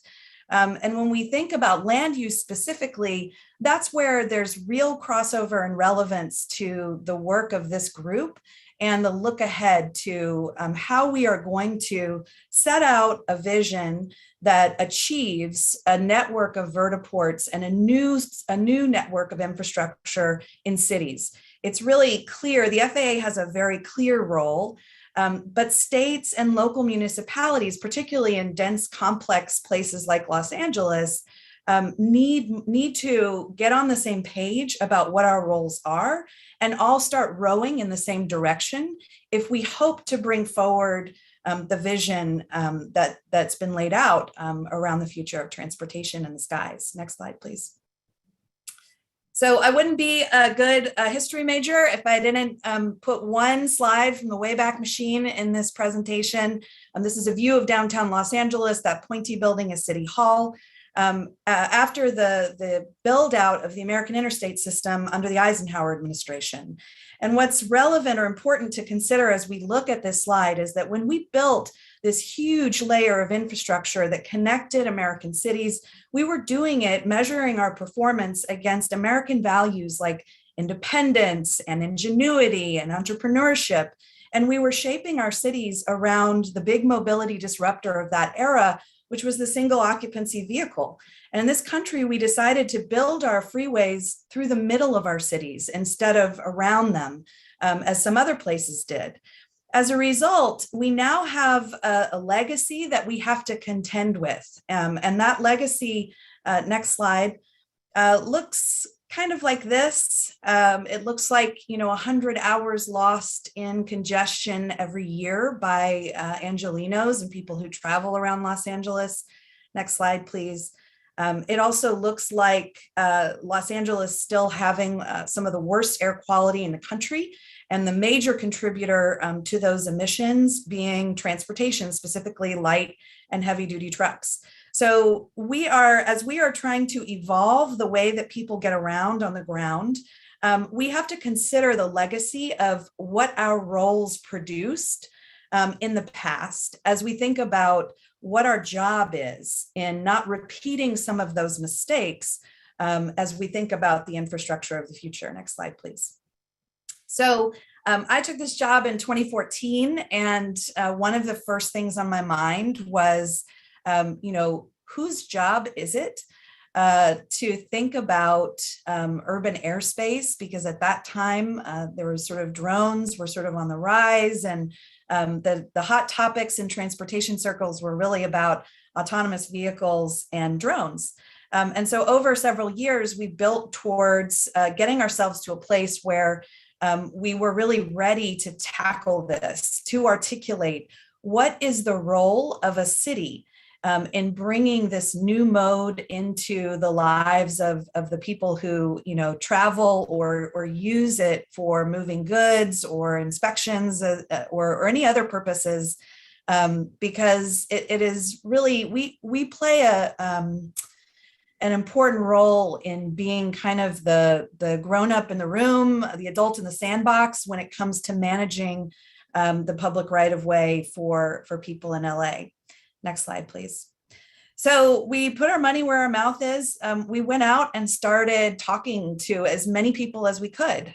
We looked to different layers of government to try and get our arms around what was going on. We talked to the public, and what we heard is that while people are really excited by the opportunity to, fly above traffic on the roads below, they're also very concerned about environmental impacts. They're concerned about noise. They're concerned about equity and making sure that neighborhoods that live in the shadow of some of the infrastructure in the past, don't end up paying the same price as we think about the infrastructure of the future. And we also talked to industry. We talked to lots of different companies, and they were really all across the board in terms of, first of all, how willing they were to even talk to city government, but also in what their visions were and how much intellectual rigor they had really brought to the claims that they were undertaking about the promise of this technology. So it was a really eye-opening experience. Next slide, please. We used that to sort of instigate a convening by the World Economic Forum, along with City of LA, from every department, including the fire department, police department, planning department, as well as industry, to identify, what are the key principles that we as a collective community want to take on as our shared responsibility. And these were some of the principles of the urban sky that came out of that work. But we knew that was only the beginning. That was a 30,000 foot view, pun intended, and we really needed to get down closer to the ground. Next slide, please.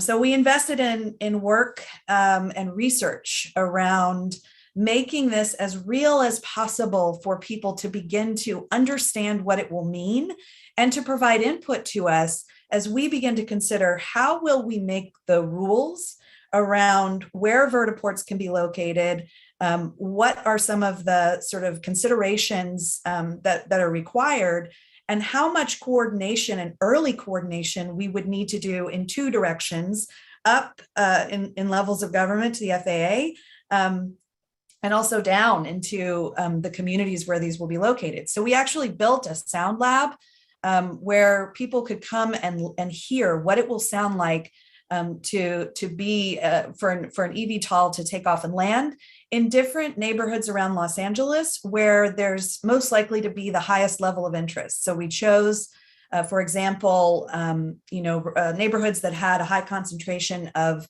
medical services that were in the middle of residential neighborhoods, or we chose places that were shopping centers and places, major regional hubs where there's a lot of desire for people to make trips.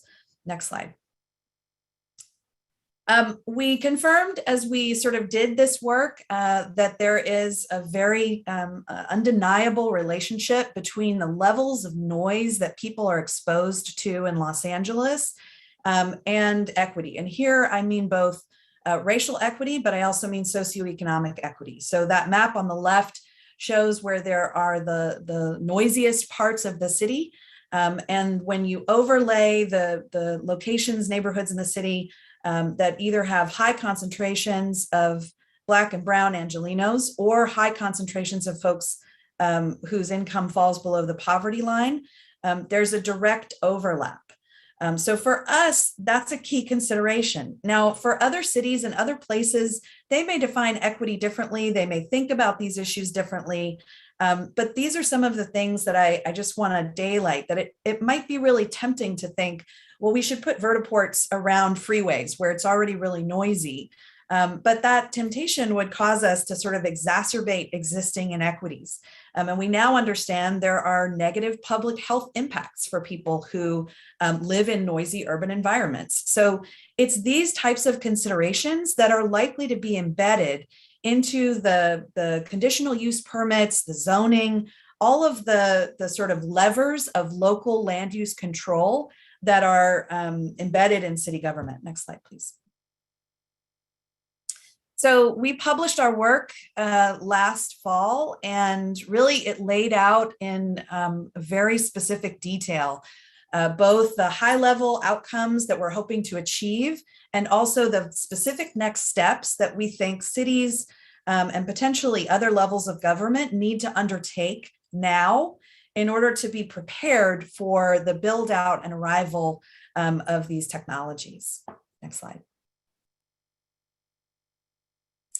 You know, we're really, responding to what we heard from people, which is people are desperate for more choices for how to get around. And that's the thing that excites them the most about urban aviation. When you think about every day, when you wake up and you have, your hopes and dreams, the goals that you want to accomplish in that day, transportation can either be the thing that connects you to those goals and enables a high quality of life, or it can be a barrier that prevents you from meeting those goals, either because it's an absolute barrier because you don't have access to transportation that gets you where you need to go, or because it's a financial barrier, it costs too much money, or it's a time barrier. Women in particular and low-income folks pay a time tax. It takes them longer to get around and do what they need to do, either because they don't have a driver's license or they don't have a car. So, thinking about this as a real tool to help people achieve not just to get from A to B, but to achieve economic mobility is something that we're keenly interested in. Next slide, please. But we are also highly aware of the negative impacts that come if you don't do deep public and genuine community engagement and collaboration at the beginning. The issues around airports are legion. I don't have to preach to this choir. Y'all all know, some of you from personal experience, how difficult it is to sort of undo something when you didn't take that first step of collaboration. Next slide, please. So we know that we need new tools. We know that when the first sort of eVTOLs start to take flight over Los Angeles, those 311 calls are going to start increasing. People are going to have a lot of questions. And so we want to make sure that we're able to answer those questions and say, we've considered everybody's input. We've worked with different levels of government. We've been at this now for, however long it takes, so that we can win public acceptance of some of these new ways of getting around. Next slide.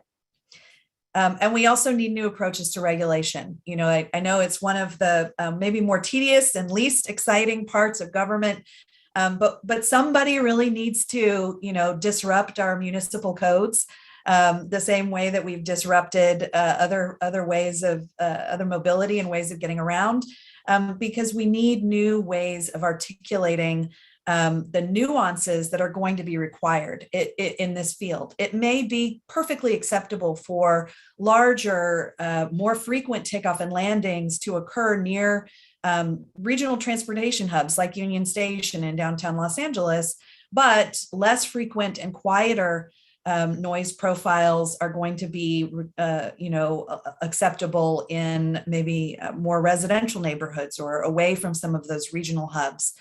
So we really believe strongly that now is the time for us to sort of examine these questions in more detail.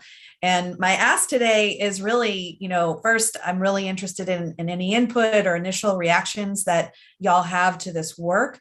But I'd also love to see this group, lean in and take a leadership role similar to what we did with gender neutral language. I don't believe that there's necessarily an FAA regulation that needs to come out of this. But what I do believe is that there exists an opportunity for the collective wisdom and leadership represented by this group to articulate clearly, here are the roles, the swim lanes of local, state, federal, industry, community. And here are some of the immediate next steps that some of those levels of government need to undertake now in order to be ready, because rulemaking community outreach is not something you can rush. If you want to do it right, it has to take time. So I'm hoping that out of this can come a tasking that really does get us to a place where acknowledging the FAA's role as the main airspace designer, manager, and operator, but also acknowledging that state, tribal, and local governments are agents for catalyzing vertiport development, operation, and maintenance, that we have shared outcomes among all stakeholders, but that we need some more clarity for not necessarily FAA, but for what the next steps are for some of those levels of government. And even recommendations where exchanging some planning and operational data now could help us be as seamless as possible and really provide predictability for industry and provide opportunity for people who live in cities where this technology holds such tremendous potential to feel like they are truly stakeholders and very involved early and often. Thank you. Jay, I think you had your hand up. Do you have a comment or a question for Salita? As soon as I find the unmute button, Salita, thank you for that presentation. As far as tasking for this group, I do need to go consult with my FAA colleagues. This touches many parts of the FAA within aviation safety, flight standards, aircraft cert, our colleagues over in environmental, airports, air traffic, and I'd like an opportunity to maybe talk to them and see what they think would be valuable to have the AAAC take on. And I know, I predict we will be back in touch with you to maybe discuss some of our ideas or where we see value. And I'm also going to beg you, please take that Jetsons thing off of there. Which Jetson thing? There's a picture of the Jetsons car. It's kind of like on the WEF slide. Yeah, I will, Jay. I will. And also, if you could do us a favor, I know you've given us the link to your report before, but if you could provide that again so that we can provide that in the minutes and to the notes for everybody. Sure, I'd be happy to. Yeah, thanks. All right, Gary, back to you. Okay. First up, Dr. Shin. Yes, hi everyone.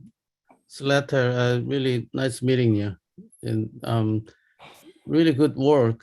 And I have a feeling that a lot of people would like to comment on your briefing and supporting your work. So I'd like to brief, but as Saleta mentioned, the UAM is bringing a lot of excitement and high hope. But infrastructure and a lot of important things that Saleta mentioned, without that, just building vehicles will go nowhere. So I really applaud LADOT really giving a lot of serious thought in planning. And particularly, I appreciate you pointing out equity to access, because I think UAM industry is all behind that equity issue, trying to really help public to improve their quality of life.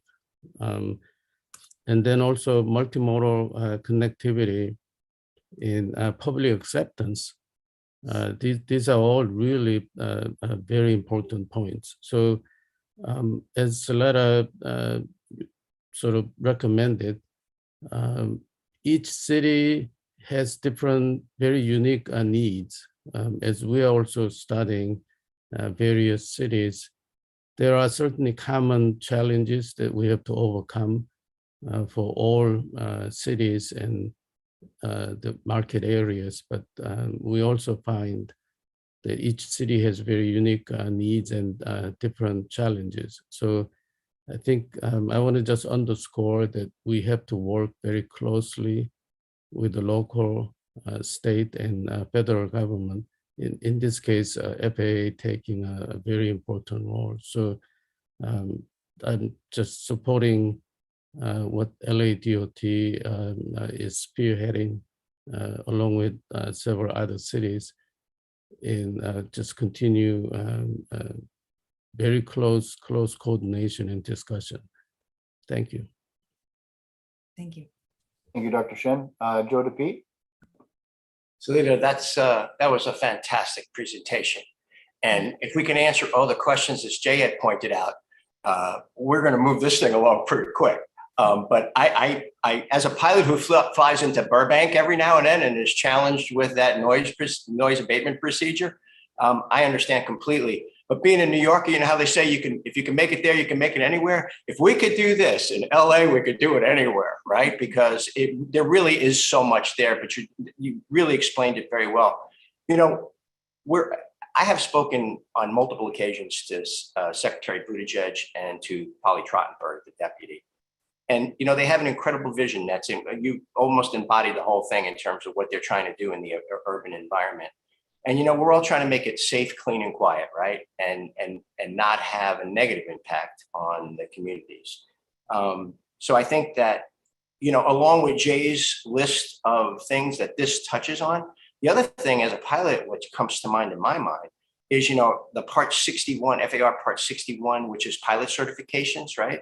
And our medical standards, because in Part 67, because these aircraft are so fascinating in that, you know, the normal control stick movements that we make as pilots when we fly are completely different, really, the way these aircraft fly.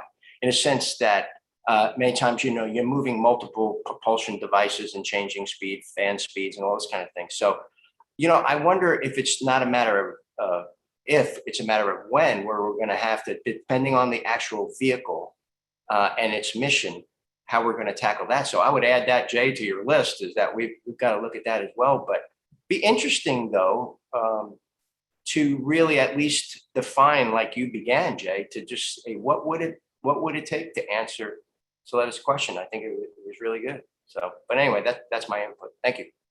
Thank you. Brad Hayden, you're up. Thanks. Listen, Soletta, that was just excellent, and just great that LA is so far out ahead of this one. It's great to see the work that you've done. I actually want to echo a couple of Dr. Shen's comments. First of all, regarding the infrastructure, absolutely agree. It's never too early to start thinking about it. Obviously, you're doing that. And of course, that includes workforce as well. So never too early to start, you know, cultivating the workforce and determining what you're going to require. So I think you're very wise to be doing that now. A lot of effort in that. I also want to emphasize what Dr. Shen brought up, which is the socioeconomic. I loved your two slides that showed, you know, the mass transit and then the helicopter, you know, sitting on somebody's, you know, obviously very rich next to their pool. And I haven't had a chance to see your report. My question is, though, first of all, it's great that you're looking at the socioeconomic impact of the areas where these aircraft are going to be operating. Does your report also include data on what the threshold would be so that people can utilize this kind of mass transit? In other words, those types of, how, as far as the socioeconomic levels go, what does this kind of service need to be priced at to make it effective? Otherwise, we are going to end up with just, the very wealthy being able to use these types of aircraft. And that's not going to work out well for industry or for the users. So just curious if that data is available. So thank you very much. Again, great report. Thank you. Just to answer that question, this report does not, but other work that we're doing on something that we have started calling universal basic mobility does go into detail about, specifically how government and the public sector needs to invest in offsetting the cost of transportation for folks who, whose household budgets cannot bear that burden. While I'm a business traveler myself, I love the idea of making business travel easier for folks. But if it is just, to your point, if all this is an elite use case, it won't ever reach its true potential of solving some of those challenges. So no on the specific data, but yes on tackling that problem and laying out, whose job is it to make sure that folks, that transportation is always a connector and not a barrier from a financial perspective. We think it's our job, and urban aviation ought to be part of that. Thank you for that. David Silver. Hi, thanks. Hi to everybody. Hi, Salita. It's good to see you. I wrote about this last year in our report here about how the U.S. can't afford to lose the race when it comes to AM. And we talked about, the need for state, local governments to be involved in the process. My concern is the potential for stratification of the air system, different rules for different cities when it comes to noise. Whether it's, what is acceptable noise? Is it different for LA County than it is for the LA, the city, for Orange County? And I'm concerned that, and that we have well past the time where we need to have a national conversation about what is going to be acceptable and what is the role of the federal agencies in setting what those points are. Much like we have in commercial aviation, we have NOAA standards that are created by ICAO that we utilize, and that is what we tend to achieve. I'm concerned about potential stratification depending upon the city. What are your thoughts, and where do you think, is this something that you would see as part of that tasking for the group to come up with? Yeah, I think that tension that you're getting at around the concern about a patchwork of regulations, patchwork has become this really dirty word among all sorts of transportation technologists, not just in the aviation space, but in autonomous vehicles and a lot of other arenas. And what I would say is this, when we have tried to make rules at the federal level that can apply, from the mountains of Maine to the deserts of Arizona, we usually end up with things that don't work in denser urban environments. So it could be that there is, and I do think there are many forums and opportunities to bring cities together and provide collective input around what that looks like, and that maybe there is a carve out for, there are things that are acceptable in, rural communities, and there are things that are acceptable in urban communities. It's going to be hard to make a rule that's acceptable everywhere without creating some backlash somewhere. But I think that is a solvable problem. And I do think that one of the early steps, that could be a recommendation out of this tasking, is to begin to articulate at least a framework for how to tackle that problem, so that we don't unintentionally make a single rule that creates a lot of blowback, because it's just not a one size fits all kind of a solution. Thank you for that. Kenji, over to you. Yep, thank you. Salita, excellent presentation.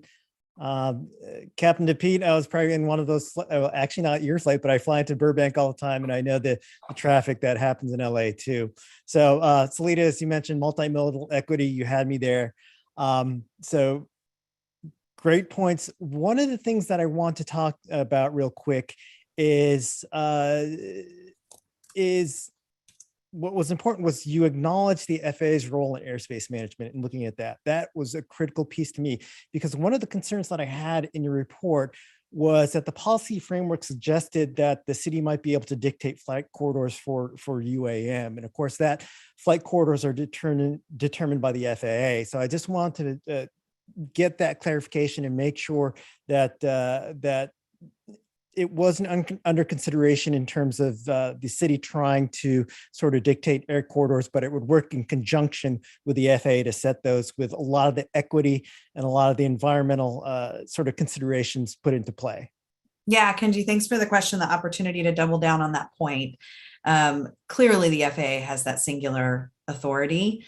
And I think when we have a multitude of different aircraft types that are operating in complex urban airspace, and we may have, as we do now, the need to ask for special consideration for certain corridors to be closed because there's an emergency or because there's a mega event, like the little athletic event that we hosted in Los Angeles a couple of weeks ago. That's where I think that right now, the methods of communication between local government and the FAA, they work for the levels of complexity and the frequency at which we need to have that conversation. They may start to break down in the future. And so I do think that while the FAA will always have that authority, there's probably an opportunity to have an open mind or a good dialogue about how will we communicate when there are 60 or 70 different types of aircraft and more and more frequent needs to make adjustments to corridors. But I think really the corridors are not the things we're most focused on. We're focused on takeoff and landing and vertiport infrastructure. And that's where I think the opportunity for the richest dialogue exists. Thank you. We'll take one final question from David Carbon. David? Yes, Salita, I think it was a really good picture. There's a kid who grew up 10 miles from an airport in the center of Melbourne, under a flight path. It was encouraging to hear someone actually acknowledge that could be a problem. So thank you. Hey, I got a couple of, I am a little concerned with your comment about varying noise levels. It's very difficult to design anything for a multitude of different noise levels. I could probably buy into limited operations, but we don't in human flight. We don't typically, vary a standard. We limit the operation. So I think we need to be really careful. That concerns me. I want to double down on the comment. We need to make some decisions around noise, and we need to do that with urgency, because I'm worried people are going to design and invest in things that then are going to need a bunch of amendments. And we need to do that urgently. The other thing that I was interested in, and this may be looking too far around the corner or thinking too big, but I noticed, I love the picture of the freeway when it was introduced and then what it looks like today. Having tried to get through that traffic, it's brutal. Have we thought about what the saturation point is around landing and takeoffs in the air? Because eventually the air is going to get to that point. Maybe as it bifurcates out, but at landing and takeoff, particularly if this becomes something that people with affluence buy, they all live in the same areas. And so I'm just thinking beyond, we solve one problem, we create 10 others. And have you looked at that? And I think it's something we probably want to look at some point, because it's going to come. Yeah, I appreciate that. And I also want to say, one of the reasons we put this little thing out into the world was to start to invite this dialogue, this conversation, right? Noise levels are a clear place where there's opportunity to talk about, for everybody to share their worries and dreams and hopes and concerns, and then for us to together figure out. So very open to that feedback and really appreciate it. I want to acknowledge some good ideas in the chat too about that. from my perspective and thinking about this from the very beginning, the constraint point is never going to be the corridor. It's always going to be the vertiport. For how big this can go and how many people, how many humans it can actually move. And in two ways. One is there's, to your point, a limited number of takeoff and landings that can occur at any one spot. And just from a time consideration perspective, unless you have a big airfield, you're talking about getting into downtowns or other places that are built out. That's the first constraint point. The second constraint point is one that's very familiar to anybody who's worked on transit planning, which is called the first and last mile problem. It's unlikely, all those helipads, all those buildings, they're full of people. And once you get down to the ground, it's unlikely that you're at your final destination. So when people need to get to or from that vertiport, that becomes something that I have to orchestrate and manage as the one that manages and operates the space on the ground. And that becomes a constraint point, right? Maybe it saves you 20 minutes coming from LAX to downtown, but then you pay for it because we've created this immense congestion point for you to get to where you're finally going. So I think those are both some of the complexities that I don't always hear get lifted up in these conversations. So I really appreciate you raising them, because those are the things we have to start wrestling with now. They are very practical considerations, and there are a lot of folks in cities that have a ton of experience in addressing them. So I think that's the opportunity. So, Salita, everyone, this is obviously an area of passion, and this conversation could go on. And quite frankly, I mean, this is the type of thought leadership we want as an advisory committee. And so, Salita, I'm just going to say thank you for introducing this, thought bringing this, and for all the great work as we integrate. As a AAAC, this is a very type of dialogue we want to have. And I think when we get to new business, you'll see that a lot of questions that you guys have brought up is actually one of the items that we realize that we have to start to address. So, and Jeff, I apologize just for the sake of moving on. If you wouldn't mind doing new business to kind of bring your thought up, just so I can make sure we kind of move along. But again, thank you so much for a wonderful presentation. Thanks everybody for the great thought leadership. So with that, I'm going to turn it back over to you, Gary, and we'll press on. All right, thank you, Houston. Next agenda item, we're going to move to a new tasking for the act. So I'm going to turn it back over to Jay Merkel to introduce that new tasking. Jay? Next slide, please. So within the FAA, we've been working on a strategic framework for advanced air mobility near-term operations. So we're not trying to tackle everything that could ever be considered and write a strategy for things that are still evolving, particularly those long-term things. But it is, the transportation system is poised to evolve. There are already aircraft and aircraft certification. And while the FAA has been collaborating with industry and with NASA on future concepts, we're also receiving real proposals and plans for the near term. So we need to find a way to best kind of identify where we are prepared to safely approve and integrate those operations, and where do we have gaps. So this document that we're going to give to you aims to characterize those near-term operations as best we know them, based on what we're seeing and corporations are bringing to us. And it identifies associated gaps and decision points. So here, if you would go forward one more, is your tasking. We would like industry to review this plan. We would like the ACT to review it and provide comments to the FAA's draft strategic framework for advanced air mobility near-term operations. And so I have a feeling this is one that you may not finish in 90 days. So let me just say that I fully expect for you to come back at the next meeting and tell me how you're going to fully digest this and work on it. But that is your new tasking. So we are not only starting the AAAC, but we're actually getting off with real work too. So there you have it. Any questions? So Jay, we fully accept this tasking, and to the members, we'll be soliciting, I'll be working with a couple of folks to get some leadership on it, and then soliciting your participation to bring it all together. And so Jay, thank you so much. And this is a natural transition, from Salida's presentation. So it's amazing how the dots are connecting and we're off and running, as a AAAC. Yep, it's very nice. It's flowing together. All right, I think with that, we move on to your new business, don't we? Yes, yeah. So thanks, and thanks everybody. I mean, just a great conversation. As I mentioned early on, for in the past for new business, we just kind of shot through this without any discussion. But as I listened to you all bring some tremendous thought leadership, I made a solicitation early on to see if there were some new business items that you all wanted to bring up. So I'll just kind of talk through a couple, and these are things that you all provided.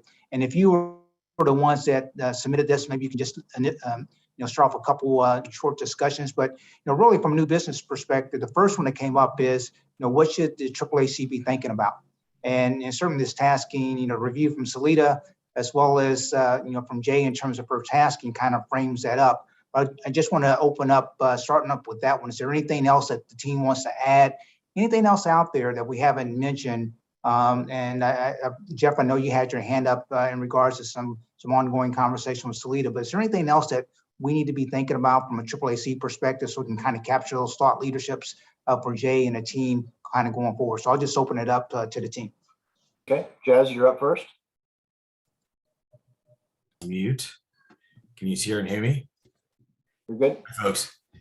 We have infrastructure installed all over the U.S. protecting Major League Baseball. Big believers in remote ID, even before it was remote ID. We think it's going to be foundational for all the BVLOS work that's going on. We have two antennas in particular, one in San Francisco that sees very far away, about 30 miles away, and one in New York City. And what we want to do is test the mechanics of remote ID. We understand the standards are still in development, but the mechanics of sending and receiving signals in dense urban environments. So we're looking, our ask here is call for participants, anybody who wants to be involved in this testing, both in San Francisco and in New York City. We cover all of Manhattan. And then the other question we have is for the FAA and the AAAC community, which is, what would you like to see for this information? Excellent. Thank you, Jazz. Okay, thank you. Dr. Cahill?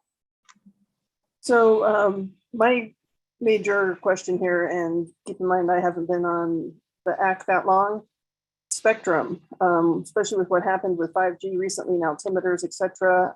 We know spectrum is an issue for unmanned aircraft. I really think we need to be thinking about how we are going to move forward, especially with larger unmanned aircraft. It's doing 5G to satellite communications may not be effective in a lot of places. There are large areas of the country where you don't have 5G coverage, or you happen to have geography in the way, mountains, etc. So really, how can we address this? I know that the section, I want to say 374 report, I could be off on that, handled some of that, but I think this is something that we really need to be clear about, because right now everybody with the small ones is flying ISM bands, and interference is going to be an issue as the increase in the number, etc. So I really think spectrum might be something that we should be talking about. Excellent. Thank you, Kathy. Duly noted. All right, Roby? Yes, absolutely. Kathy, I did really double tap on Kathy's point on the spectrum. But the other key thing is that I think it'd be good to really help the FAA from a framework perspective when we talk about advanced aviation and advanced air mobility. There's the world of urban air mobility, and now increasingly the world of regional air mobility. And obviously there are various missions that are emerging, whether it's going to be cargo, logistics for middle mile or last mile. And then, obviously down the road, as people become obviously carried by these various systems. And so I'm just sort of putting out there that I think it'd be good. We could help think through sort of a framework, because safety issues, the whole regulatory environment, obviously has to be tailored, and there's nuances to these various segments.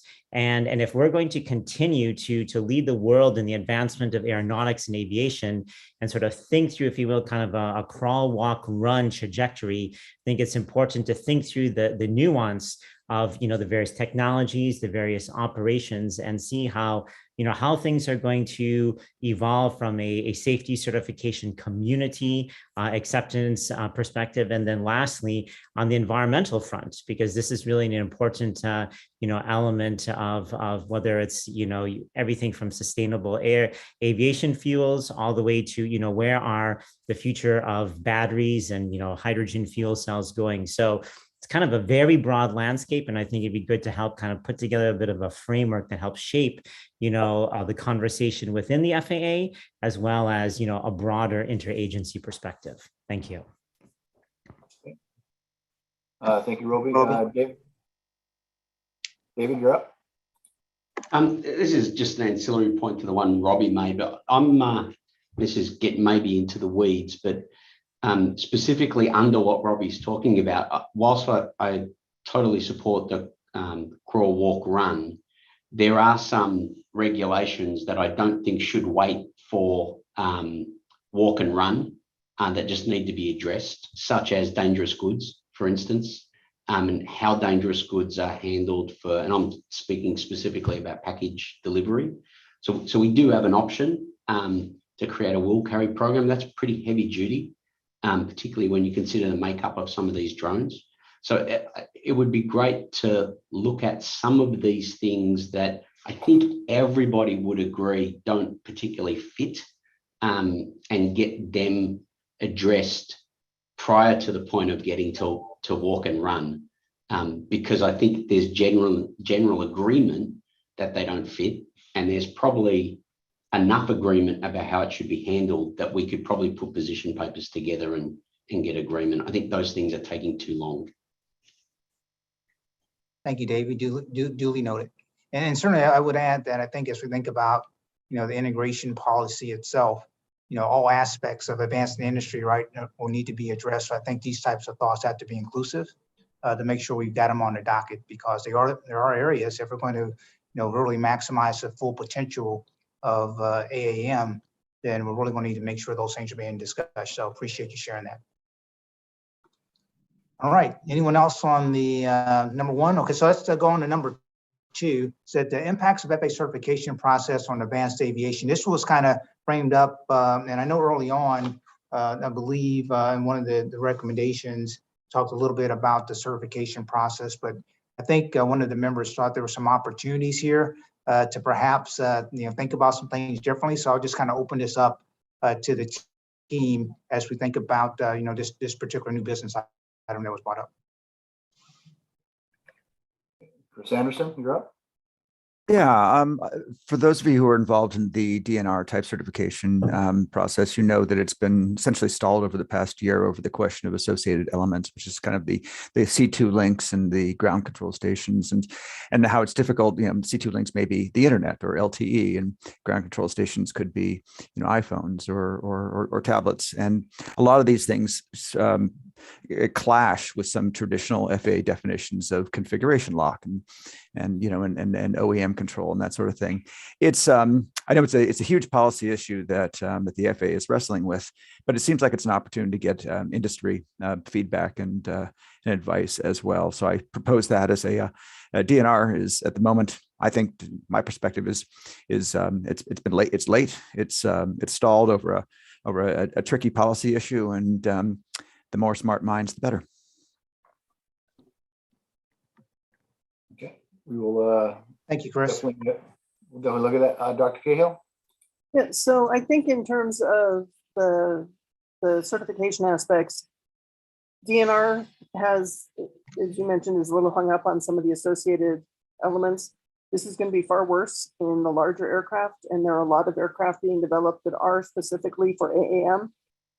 So you're dealing with a lot of VTOLs, eVTOLs, things that are larger than 55 pounds and are going to have a bigger type certification role because it is going to be something that could be carrying people and those other things.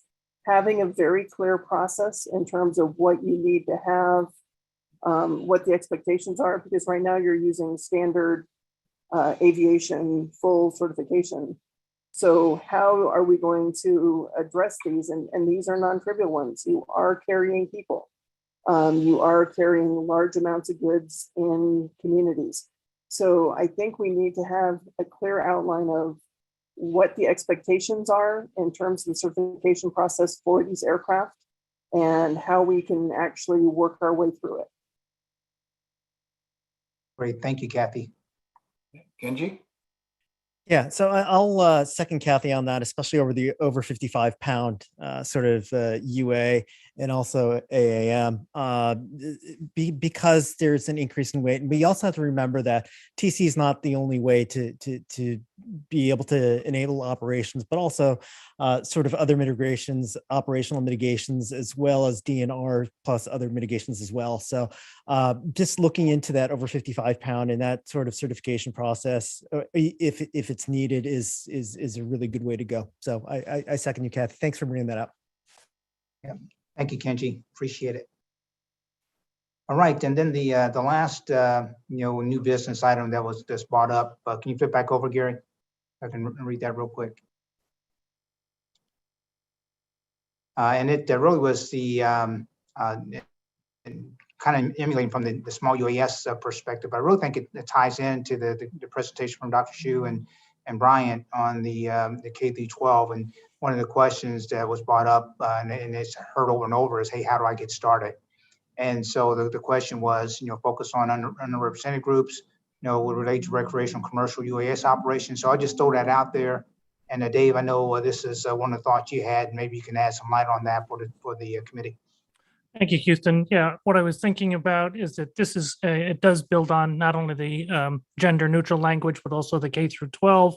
And this is, I think, a today challenge, something that we could do for ourselves, both from a perspective of helping manufacturers, service providers, military, government. And the idea is, well, how do I get started and fill in the blank in inspection using drones, in designing of these new aircraft, in videography, as well as in recreational, where we're, of course, interested in STEM, having fun, and getting folks to do internships and starting a way, an entree and stepping stone. So the idea, absolutely, how do I get started both in recreational and commercial? And really, this is one of those things that builds upon some of the work that the team's currently been doing. And it's an ongoing effort. How do we integrate? It's a really good thought, and appreciate you passing along, Dave. How do we integrate this into that conversation so that it's active and we're reaching out to make sure folks, it's all inclusive, right? And folks really understand the pathway going forward. So, is there any other new business? Again, this is an opportunity for us just to kind of throw some thought leadership out there, some things that we want to be thinking about, get the FAA to be thinking about, potential for future taskings. Of course, we can't solve all the world's problem at once, but certainly these are the types of things that we want to get out there. So, we can be working concurrently and not waiting to do these things one at a time. So any other new business that anyone wants to bring up at this time? Yes, Ms. Griffin. Thank you, Houston. First, let me say that this has been awesome conversation. I've been taking lots of notes myself, especially from the Office of Airports, and really thinking about that educational piece. And then also what I heard from Salita in regards to our communities, because that's important, not just because we have airports in those communities, but we do have to look at this holistically. So I thank you for that.